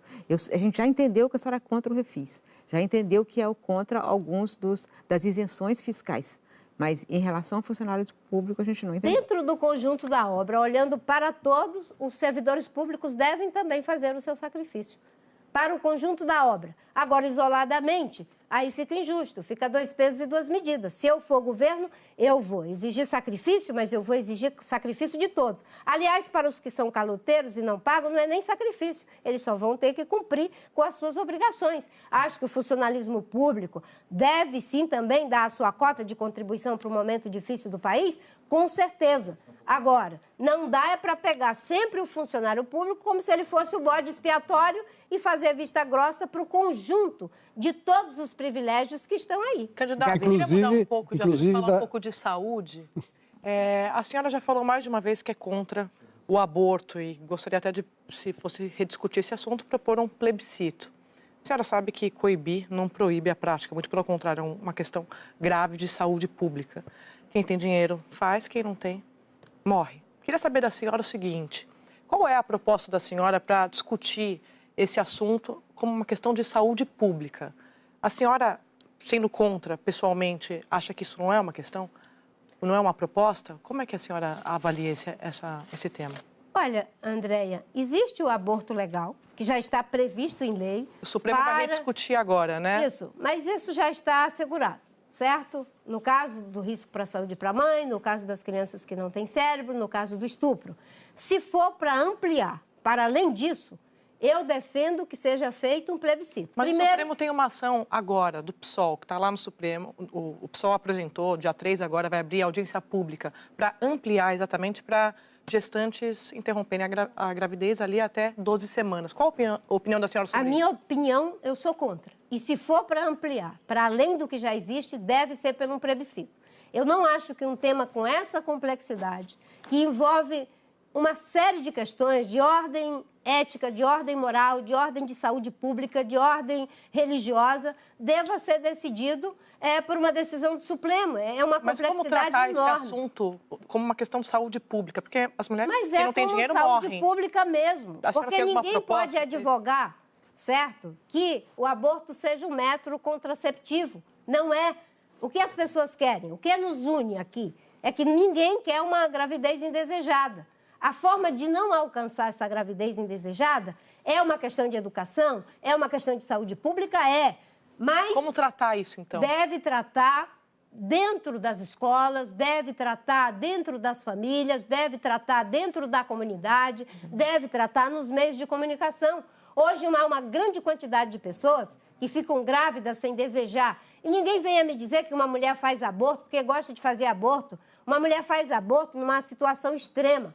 O que não se pode é pegar um debate com essa complexidade e dizer, bem, quem é a favor é porque é um pervertido. Quem é contra é porque é fundamentalista. Nós temos que fazer o debate. Nas democracias evoluídas, não é? Na maioria deles, exceto agora na Argentina, é feito por plebiscito. Candidata, uma mulher morre a cada 2 dias por conta disso. Uma mulher morre a cada 2 dias, você tem que verificar as estatísticas. Mulheres morrem em função de problemas no parto, de várias naturezas. De várias naturezas. E não se deve querer a morte de nenhuma pessoa, de nenhuma mulher.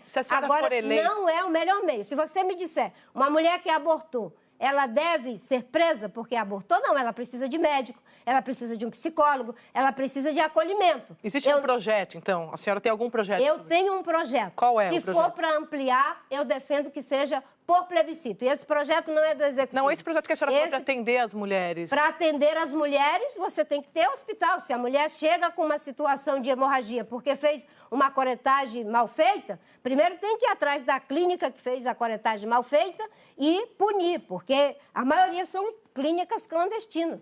Mas o que nós queremos, André, e que eu quero e que você quer, é que uma mulher tenha que fazer aborto. A gente não tem que reivindicar que uma pessoa tenha que fazer aborto como método contraceptivo.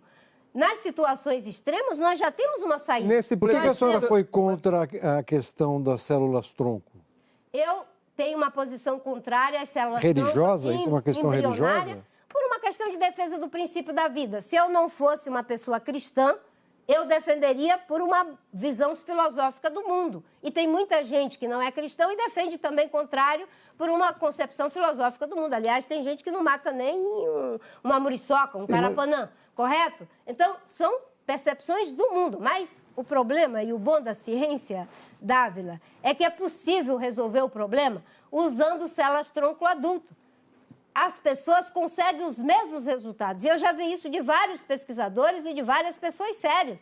Existem outros caminhos, né? A técnica não está esvaziada da ética. A ética orienta a nossa técnica e, exatamente por ela orientá-la, é que a gente busca outras alternativas. As células embrionárias, eu sou contra. Agora, em relação à célula-tronco adulto, vai salvar tantas vidas, né? Sim, mas nós temos outra saída. Esse é o bom da ciência, né? Que ela nos dá 2 alternativas, né? E aí são as nossas orientações éticas e a ciência não está isenta dela. A religião, para a senhora, é uma questão muito séria, né? A senhora não mistura com o Estado? Não, nós vivemos num Estado laico, não é? E, aliás, a religião passou a ser um ponto no debate político, eu acho que muito mais por minha causa, pelo fato de eu ser cristã evangélica. Porque eu não vejo os que se dizem católicos, e até mesmo os que são católicos, como é o caso do candidato Alckmin, sendo inquirido por suas posições espirituais. Mas eu compreendo, né? E eu não tenho problema. Eu tenho, Dávila, 16 anos como senadora. Me mostre um projeto meu que foi na contramão da defesa do Estado laico, da liberdade das pessoas de fazerem aquilo que elas acham, dentro do pacto estabelecido de acordo com as leis vigentes, que eu tenha me insurgido, né? A minha vida toda, quando eu era católica, agora que sou evangélica, o Estado laico. E agora, a grande contribuição do Estado laico veio dos protestantes, foi a Reforma Protestante, que completou 500 anos agora, que separou o Estado da Igreja, que estabeleceu as escolas. Muita gente morreu na história da humanidade por isso, né? Exatamente. Então, essa ideia de um Estado teocrático, primeiro é de quem não conhece o legado da Reforma Protestante e de achar, não é, que você pode fazer essas misturas de ciência e religião, não é completamente diferente. Eu não preciso de ter uma base científica para justificar a minha fé. E eu conheço muita gente de fé que dão relevantíssimas contribuições para a ciência. Aliás, num país como o nosso, tenho certeza que nesse momento tem muitos pesquisadores que são cristãos também. Fernando Gabeira. Não, eu queria voltar à questão de segurança pública, né? Porque eu achei a resposta ainda dá margem para avançar um pouco. A sua crítica é contra aqueles que entregam uma arma na mão da pessoa e diz: sua tarefa é se defender. Pelo contrário, propõe uma série de medidas de Estado, a unificação das polícias e tudo mais. Mas, entre essas duas posições, existe uma outra, que prevê que o Estado atue, mas também envolva a sociedade na tarefa da segurança pública. Eu conheço países onde isso existe, né? Às vezes você vai na Suíça, alguns problemas de segurança pública são feitos em colaboração, né? Hoje nós já temos aqui no Brasil muitos aplicativos, onde tem tiroteio, vários aplicativos tentando. Então, eu ainda não vi. A sua visão é uma, a visão do que entrega a arma é outra, mas eu espero ainda a visão de alguém que fale: eu vou reformar o Estado nesse campo, mas vou envolver a sociedade e usar o potencial criativo dela.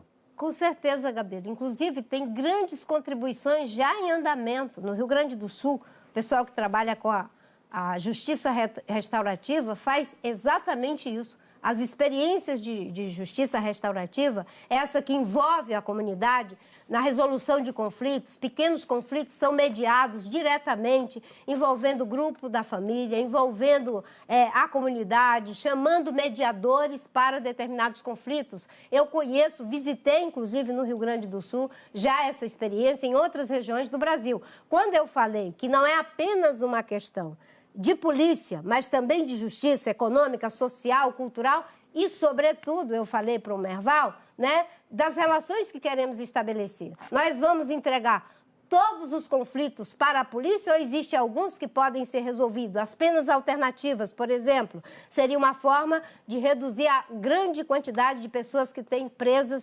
injustamente, uma população carcerária de mais de 700 mil pessoas. Né? Você está inteiramente correto. E eu estou inteiramente antenada com essas propostas. Minha proposta é mais terra a terra. É das relações, mas também de instrumentos. Por exemplo, telefone celular. Para mim, teria um peso enorme. Todas as pessoas no Brasil quase têm um telefone celular. E a gente não usa isso num processo de segurança pública. E a gente não usa nem no processo de segurança pública, nem no processo de saúde, nem no processo de educação como deveria.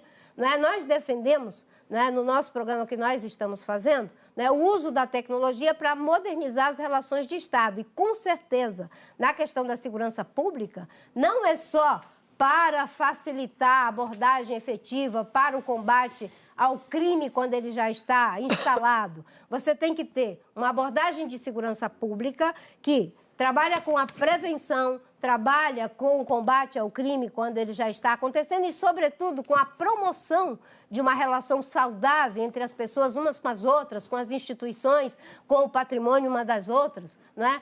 Eu acho que a tecnologia pode sim ajudar, assim como é usada também para outras finalidades. É como eu disse anteriormente, vai ser a nossa técnica, a nossa ética que vai orientar a nossa técnica. Mas é perfeitamente... Os bandidos já usam.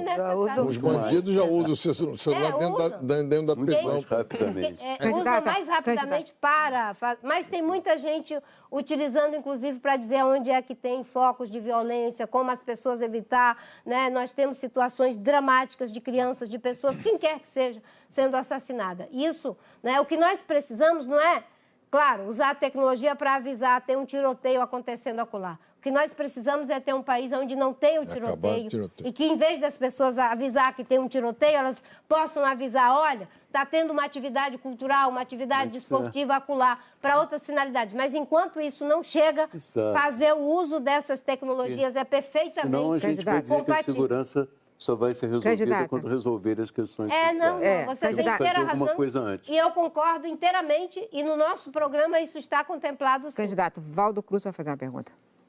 Candidata, recentemente nós tivemos uma greve dos caminhoneiros no Brasil, parou o Brasil durante quase 2 semanas, gerou um grande prejuízo para o país. Ficou em debate ali algumas questões. Primeiro, o nosso sistema de transportes, né? Em dado momento, a senhora disse que defendia realmente que a gente passasse a não depender, como vários especialistas falam, não depender só de rodovias, mas também investir em hidrovias e em ferrovias. Mas eu conversava com um empresário e sempre reclamo, bom, o Brasil não consegue desenvolver esses setores exatamente por questões de licenças ambientais. Um dos entraves são as dificuldades criadas na licenciamento ambiental para construção, para uso de hidrovias no país, para uso de ferrovias. Como é que a senhora avalia essa questão, essa crítica do empresariado?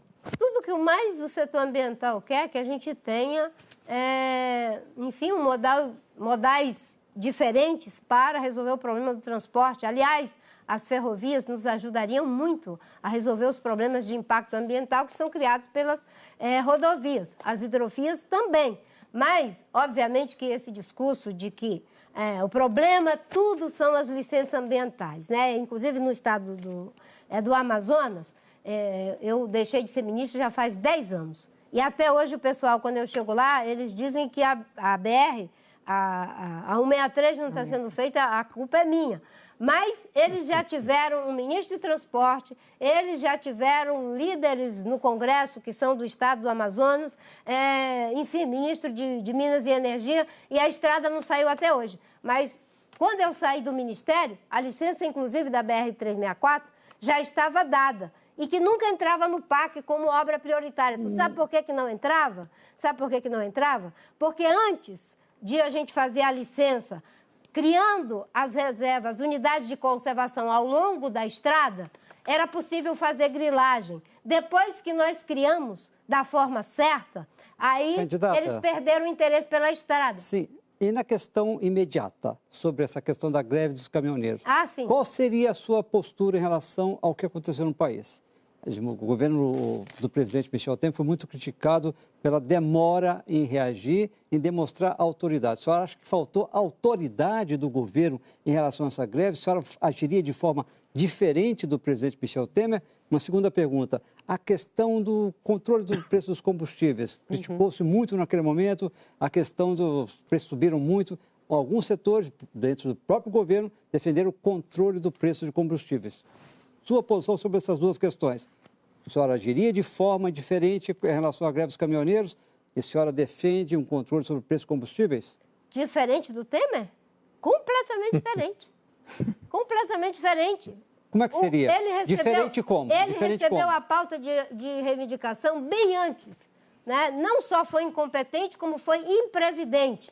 Sabendo do que é o risco de ter uma paralisação num setor estratégico para o país, não tomou providências nenhuma para se antecipar à crise. Eu agiria por antecipação e, obviamente, que na pergunta... Aceitaria bloqueios de estradas no país? Aí não é uma questão de aceitar ou não. Você deixa o problema se instalar, aí você já tem um fato consumado. Mas aceitaria ou não o bloqueio de estradas? Não é aceitar. Você tem que interferir para desbloquear as estradas.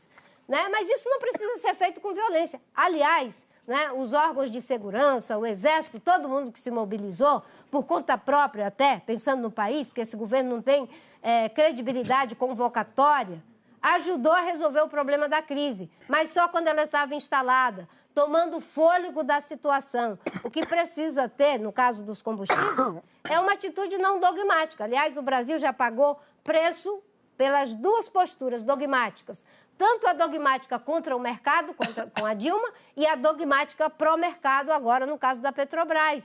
A Petrobras é uma empresa que tem que estar de acordo com as regras do mercado, ela é uma empresa altamente integrada às cadeias produtivas globais na área de petróleo, ela importa 20% do diesel que ela precisa, ela tem que pagar equipamentos caríssimo em dólar, ela está sujeita a essa variação do dólar que está acontecendo no mundo. Mas ela tinha condição, sim, de manejar a situação. Traduzindo, a senhora defende que a Petrobras absorva uma parte dessa alta de preço quando foi exagerada. Ela tinha como absorver e, obviamente, que tem questões que são estruturais.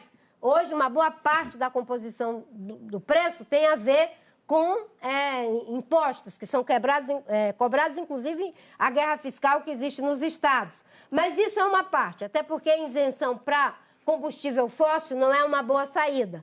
O Brasil poderia, sim, pode assimilar, porque quando o dólar aumenta, passa imediatamente para o consumidor. E quando ele cai? Ninguém diz, agora vamos fazer a Petrobras estava reduzindo, mas o problema era os postos de gasolina. Como é que a senhora enfrentaria a questão, por exemplo, de cartéis de postos de gasolina? Você tem que criar um sistema que nos leve ao controle desses cartéis, à competição. Candidato. Não é? Efetivamente, no caso da Petrobras, não é? Teria sim como absorver, teria sim como manejar a crise. Mas o governo deixou ela se instalar. E o ministro não entendeu o papel estratégico, o presidente da Petrobras não entendeu o papel estratégico que ela tinha naquele momento. Agora, tem uma questão estrutural. De fato, você tem que ter diferentes modais, porque ficar refém só do transporte rodoviário pode levar, sim. Candidata, Mário Sérgio Conte. Militares, eles estão voltando. Então, contudo, o governo Temer recorreu aos militares na greve dos caminhoneiros, na intervenção aqui no Rio de Janeiro, e também um adversário seu na campanha presidencial disse que vai botar militares nos ministérios e tal. A senhora chamaria os militares para o seu governo, para intervenções pontuais, como, por exemplo, Fortaleza, onde está tendo essa queima de ônibus? Qual seria o papel dos militares no governo Marina Silva? O papel dos militares é cumprir com aquilo que está estabelecido na Constituição Federal. Mas isso não é resposta. A senhora sim. chamaria para uma... Me desculpe, mas é a resposta. Nenhum presidente da República... Mas aí a senhora não faz campanha. A senhora vai dizer, não, está tudo na Constituição. Quero saber casos concretos. Intervenção no Rio de Janeiro. A senhora chamaria os militares?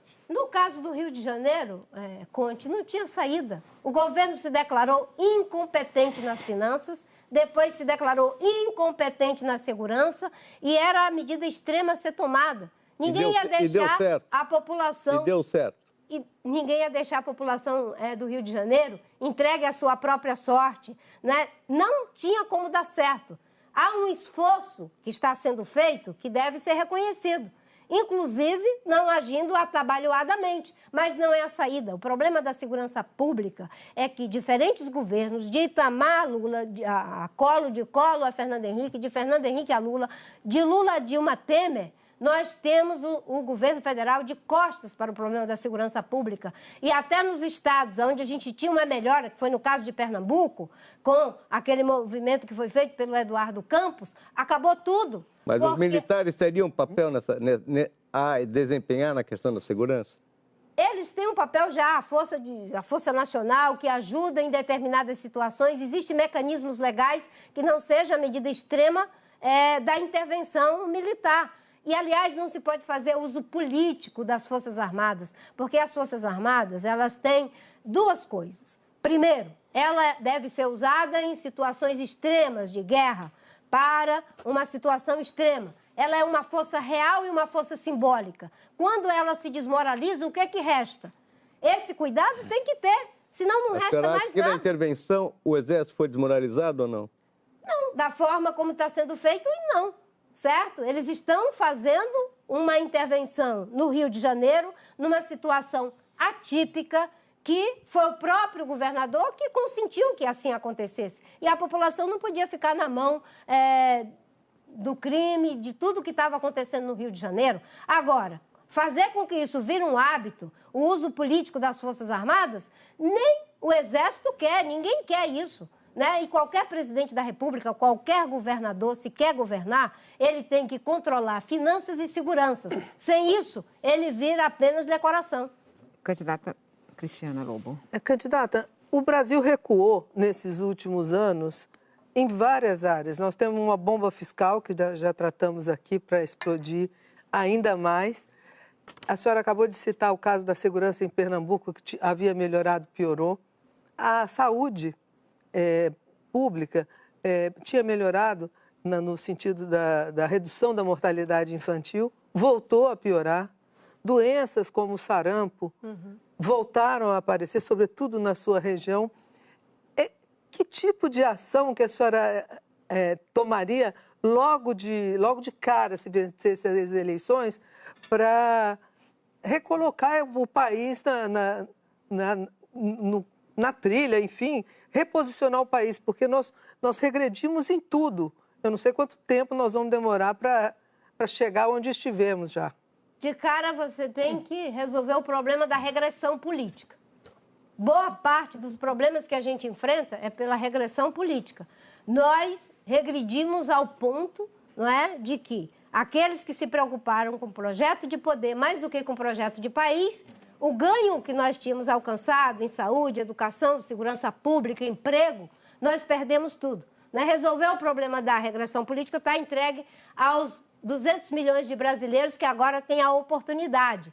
E nenhum candidato vai dizer que ele consegue resolver o problema da saúde na hora que chegar. Mas ele pode dizer que vai trabalhar, sim, para recuperar o Sistema Único de Saúde, que é uma grande contribuição dada na nossa Constituição, de dar atenção básica, os postos de saúde têm que funcionar, tem que ter remédio, os médicos de saúde da família, o atendimento que é feito de média a alta, de baixa, média e alta complexidade tem que funcionar e, complementarmente, resolver o problema dos planos de saúde, que também estamos vivendo uma situação de caos. Né? Da noite para o dia, chegando lá, nada disso estará resolvido. Mas você pode fazer ações que são estruturantes para resolver o problema. É por isso que eu digo que eu vou ser um governo de transição. Nos meus 4 anos... Não é candidata à reeleição, então? De jeito nenhum. Eu sou contra a reeleição por convicção. Aliás, a reeleição levou o Brasil para o buraco. Porque se tiver que fazer contabilidade criativa para se reeleger, é isso que fazem. Se tiver que pagar para se reeleger, foi isso que fizeram. Se tiver que fazer todas as coisas na corrupção que foram feitas, é isso que fizeram. Agora tem que acabar com reeleição, mandato de 5 anos, a partir de 2022, né? Porque não se muda as regras do jogo durante o jogo. É preciso estabelecer uma transição. E a transição, ela é um momento também de unir o país, criar um novo alinhamento político. O Brasil precisa disso, é isso que vai fazer a mudança. Né? Eu acho que os grandes partidos, PT, PMDB, PSDB, se perderam em projeto de poder pelo poder. Partidos que deram grandes contribuições, o PMDB para a democracia, o PSDB com o Plano Real, o PT com as políticas sociais. Agora, a lógica do poder pelo poder faz com que a gente que era o país do pleno emprego tenha 13 milhões de desempregados. A gente que era o país que tirou 40 milhões da pobreza, agora já devolvemos todos para a pobreza. A gente que era a 8ª economia, acho que agora somos a 9ª economia. Isso foram decisões políticas equivocadas. Não é? O Brasil não está assim porque teve uma guerra, um maremoto. Não é? Então, nós temos, para alcançar o investimento correto na segurança, na saúde, na educação, na infraestrutura, no desenvolvimento sustentável para um novo ciclo de prosperidade, depende de mudanças políticas estruturantes. Candidata. E os de sempre já estão fazendo os acordões, não é, para que nada mude. E eu acho que é isso que a população tem que se insurgir, né? Os inconfidentes. Não vamos deixar que o centrão substitua a população.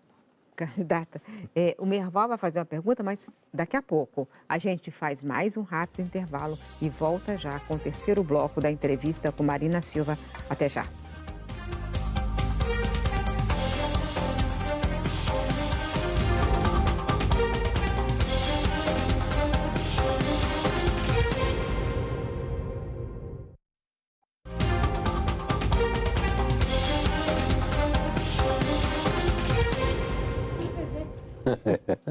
Estamos agora no 3º bloco da entrevista com Marina Silva, candidata à presidência pela Rede, e Merval tem a palavra.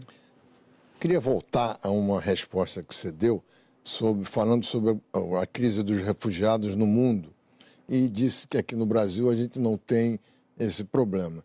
Nós temos um problema grave dos refugiados da Venezuela. Então, eu queria saber como é que a senhora trataria esse problema e, além do mais, a relação da Venezuela, do Brasil com a Venezuela, não só por causa dos refugiados, mas pela situação que se encontra no país. Não me lembro de ter dito que a gente não tinha esse problema. A senhora minimizou. Não, eu disse que na questão dos direitos humanos, né, os europeus, que, digamos assim, têm uma proatividade mundial nessa agenda, agora estão sendo colocados, eles, em xeque, porque existem pessoas morrendo à sua porta. Né? Eu não minimizei aqui, Não é? Eu coloquei a contradição deles, mas essa é uma contribuição que eles trouxeram para o mundo. Nós temos, sim, nós tivemos problema com o Haiti, muita gente veio, inclusive vindo pelo Acre, uma situação difícil para essas pessoas. No caso da Venezuela, eu tive a oportunidade de recentemente fazer uma visita, é uma situação terrível, as pessoas estão, enfim, numa situação muito precária. Mesmo assim, elas dizem que preferem estar aqui do que estar na Venezuela, onde está faltando remédio, alimento, tudo. A Venezuela já não é mais uma democracia e eu acho que é preciso fazer, sim, cada vez mais uma ação integrada entre os países da América Latina para o socorro humanitário e, ao mesmo tempo, do ponto de vista das relações diplomáticas, tentar encontrar um caminho para a situação da Venezuela.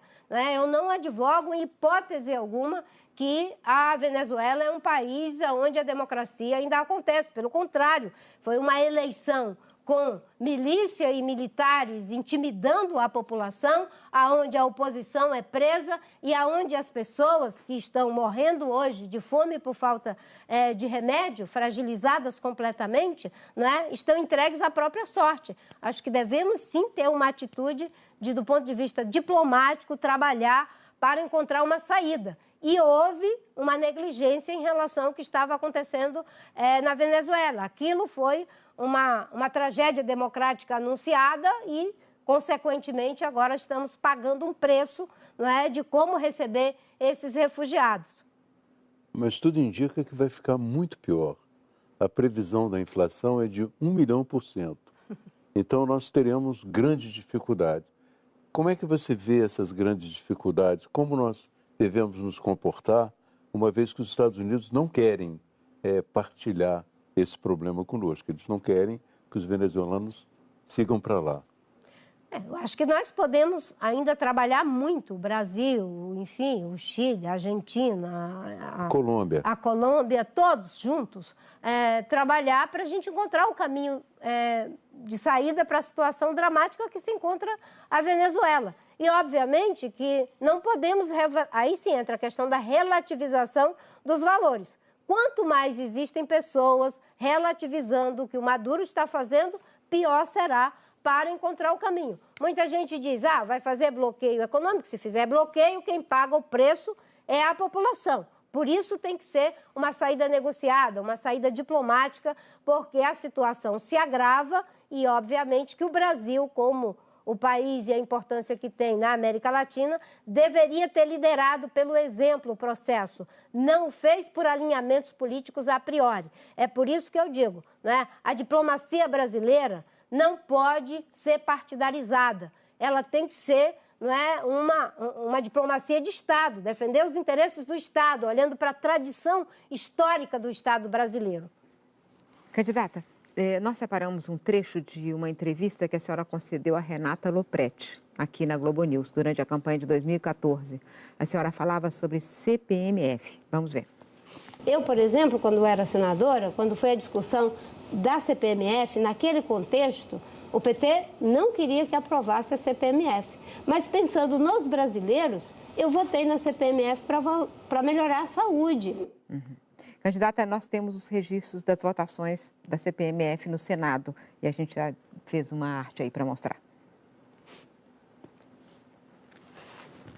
Eu, inclusive, Miriam, quando... no primeiro e no segundo turno, primeiro e segundo turno, não e não. A senhora não votou na CPMF, apesar de... E a senhora também foi contra em 2 turnos em 98. Quando eu vi a entrevista do Álvaro ontem, eu imaginei, que será o filmezinho que eles vão apresentar meu Aí fiquei na cabeça. E eu te juro que eu pensei, deve ser o problema da CPMF. Então, certo? A senhora disse para Renata Lopretti que votou de uma forma, mas os nossos registros mostram outra. E aí eu vou falar para você que é uma oportunidade, porque naquela época, como a Dilma utilizou aquilo para dizer que eu era mentirosa, que eu estava mentindo e fazendo toda aquela situação, você me dá agora uma grande oportunidade de poder interagir com isso. Quando foi o debate da CPMF, o Adib Jatene entrou em contato com todos os parlamentares. Inclusive, ele foi para uma audiência pública que demorou bastante no Congresso Nacional e, naquela oportunidade, eu e o Suplicy firmamos um convencimento de que nós iríamos votar a favor.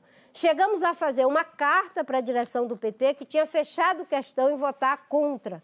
E, de fato, nos preparamos para votar a favor. Eu usei uma expressão equivocada. Eu poderia ter dito, eu era a favor da CPMF. O problema é que foram feitos tantos pendurucalhos no processo da proposta inicial do Adib Jatene, que quando nós fomos para a votação, eu votei contra, porque não era a proposta inicial que eu estava defendendo. Mas eu me expressei errado para a Renata e foi isso que fez com que usassem aquilo durante a campanha, dizendo que eu era mentirosa. Na verdade, eu era a favor da CPMF, não... E continua a favor? Agora não sou mais a favor. Só não defenderia governo, a voto dela? Não defenderia a voto. Vai fazer uma reforma tributária, então?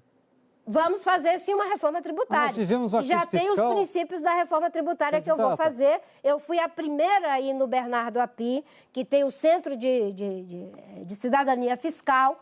Aliás, eu estou sendo a primeira em tudo. Eu também fui na Transparência Internacional, né, para ver a questão das medidas de combate à corrupção. Só um instantinho, criatura. Então, e no contexto da reforma tributária, nós defendemos o princípio da descentralização, porque o dinheiro fica todo nas mãos, praticamente, da União, e é preciso descentralizar para os estados e os municípios que têm atribuição de saúde, educação e até de segurança, mas não têm os recursos. O princípio da não regressividade, porque os mais pobres é que pagam mais. O princípio da impessoalidade, para evitar a guerra fiscal de interesse, e também da justiça tributária, né? Porque as pessoas hoje, elas pagam muitos tributos, mas recebem serviços públicos de péssima qualidade. E também da simplificação, né? Juntar alguns tributos, como é o caso do IPI, o ICMS, e fazer uma espécie, não é exatamente imposto único. Então, vamos fazer, sim, uma reforma tributária. E vai acabar com o teto? O teto de gastos? É. Eu acho que o próprio Tribunal de Contas acabou de dizer que, continuando dessa forma, vai inviabilizar o Estado. Eu defendo que tem que ter responsabilidade fiscal, não se pode gastar mais do que se arrecada e não é para ter responsabilidade. Mas eu não faria por emenda constitucional, gente. Você pode fazer isso na hora de aprovar a lei de diretriz orçamentária. Você não precisa engessar o orçamento público por 20 anos. O que é que o governo está dizendo quando ele engessa o orçamento público por 20 anos, Miriam? Ele está dizendo que está congelando a saúde que temos, a segurança que temos, a infraestrutura que temos, que perde 30% da nossa produção agrícola por falta de portos, de estradas, de hidrovias, de ferrovias e de armazenagem. Estamos fazendo algo que muitas vezes se quer ser mais real do que o rei, e faz aquela, não sei se eu sei pronunciar direito, mas é o Barão de Munchausen, né, que fica puxando o cabelo para ver se sai da areia movediça. Não é porque você botou na Constituição que vai resolver automaticamente, ao contrário, o déficit até aumentou. Nós, em 2010, levantamos isso, e eu fui criticada, não é? Porque eu dizia, não se pode gastar mais do que se arrecada, vamos aumentar gasto público à metade do crescimento do PIB. Eu fico muito à vontade, porque isso eu já vinha falando desde 2010 que ia dar no que deu. Candidata, a Central das Eleições faz mais um rápido intervalo. Voltamos já com o último bloco dessa entrevista com Marina Silva. Até já.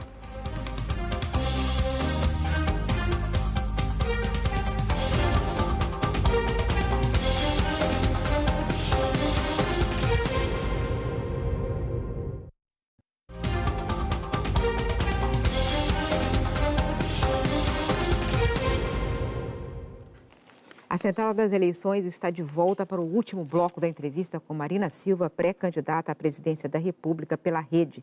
Nesse último bloco, a gente vai fazer um ping-pong. Perguntas curtas, respostas curtas. Quem acertou mais, Fernando Henrique ou Lula? Eu acho que os dois acertaram em muitas coisas e erraram em muitas coisas. Não é? Acho que não tem como fazer essa métrica, porque são contextos diferentes, situações diferentes. Mas eu acho que eles empataram, não é? Nas coisas boas. Não é? Um fez o plano real e o outro encarou o problema das injustiças sociais. E erraram nos projetos de poder pelo poder. Erval? A senhora vai reduzir o número de ministérios e, em caso positivo, que ministérios a senhora já pensa em cortar? Eu acho que essa discussão não dá para ser assim na base do mamãe mandou dizer para eu cortar esse daqui, certo? Eu vou discutir a questão da eficiência do Estado, acabar com o inchaço do Estado dentro de uma visão estratégica de gestão pública. E, claro, vamos ter que reduzir ministério, sim, mas não é na base só do mamãe mandou dizer. Como você vê o presidente Trump? Olha, um grande retrocesso para a política externa mundial, um protecionismo primitivo e, infelizmente, todos estão pagando um alto preço por um governo que assume o papel, enfim, de promover os retrocessos em todas as áreas em um país que tem um papel fundamental no equilíbrio econômico da segurança do planeta. É um grande retrocesso. Sinto saudade do Obama. Se a senhora for eleita, a senhora seria a favor, daria indulto ao ex-presidente Lula? O indulto não é uma coisa que você arbitrariamente faz porque você quer, né? Existem critérios, né? O indulto é algo que se dá em cima de uma atitude de benevolência, né? Em relação a uma situação. Não pode ser utilizado politicamente como forma de impunidade. Privatização. O governo Marina Silva terá um programa de privatização? Se sim, que empresas a senhora pode dizer que poderiam ser privatizadas? Petrobras? Eu não tenho visão dogmática em relação à questão de privatização. Não privatizaria a Petrobras, nem a Caixa Econômica, nem o Banco do Brasil. Mas, dentro de um plano, existem empresas que poderão até ser privatizadas mesmo. Agora, tem que ter plano. A privatização da Eletrobras, por exemplo, ser um plano, não é? É algo muito estranho do jeito que está sendo feito, mas não tenho visão dogmática nem contra privatizações, nem contra parcerias, nem contra concessões. O que tem que ter é firmeza para entregar os serviços ou os produtos e ter uma relação clara, transparente e honrar contratos. Roberto Dávila. O que a senhora acha das ideias do candidato Bolsonaro? Ideias retrógradas, completamente, em relação à democracia, em relação a direitos humanos, em relação à segurança pública, em relação à gestão pública, não é? Infelizmente, são ideias completamente avessas a tudo que já avançamos no nosso país. Mário Sérgio Conte. A senhora é a favor da revisão da lei da anistia? Não. Acho que o que foi pactuado historicamente está estabelecido, senão a gente vai criar um problema de instabilidade muito grande. Mas com a lei da anistia que temos, não precisa ter dados fechados, não precisa ter todas essas coisas que vêm sendo privadas da sociedade, ter transparência para fazer, digamos, fazer desse passado terrível passado. Gerson Camarote. Candidata, pegando a carona na pergunta do Dávila, eu queria saber da senhora a que a senhora atribui esse bom desempenho do Jair Bolsonaro com essas ideias que a senhora chamou de retrógradas. As pessoas estão indignadas, estão decepcionadas. Elas se decepcionaram com a centro-esquerda, se decepcionaram com a dita esquerda. E, nesse momento, o primeiro grito é da indignação. Mas eu espero que a gente tenha um espaço de elaboração, não é? E esse espaço de elaboração vai ser no debate. Quando a gente se reúne para fazer esse tipo de discussão, é a oportunidade que as pessoas têm de confrontar ideias, propostas e, principalmente, a trajetória das pessoas. Valdo Cruz. Senadora, ex-senadora, se a senhora for eleita presidente da República e algum ministro da senhora for ali alvo de investigação de algum inquérito da Polícia Federal e do Ministério Público, qual seria a sua atitude? Demitiria, afastaria ou manteria no cargo para se defender?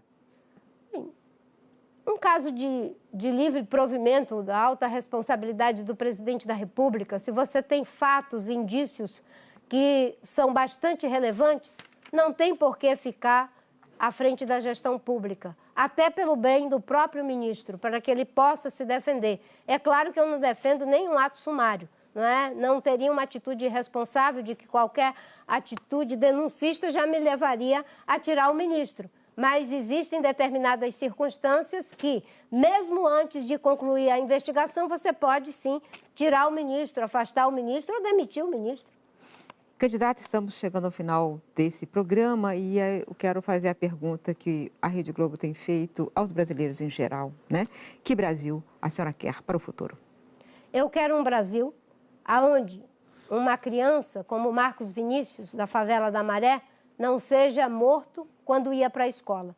E quero um Brasil que não esconda corruptos dentro do Palácio do Planalto para sabotar a República. Eu quero um Brasil onde as mulheres não tenham que viver a situação de penúria que elas hoje estão vivendo, não é? Tendo que muitas delas sustentar uma família numa situação de desemprego. Eu quero um país que seja economicamente próspero, socialmente justo, politicamente democrático e ambientalmente sustentável, além de culturalmente diverso.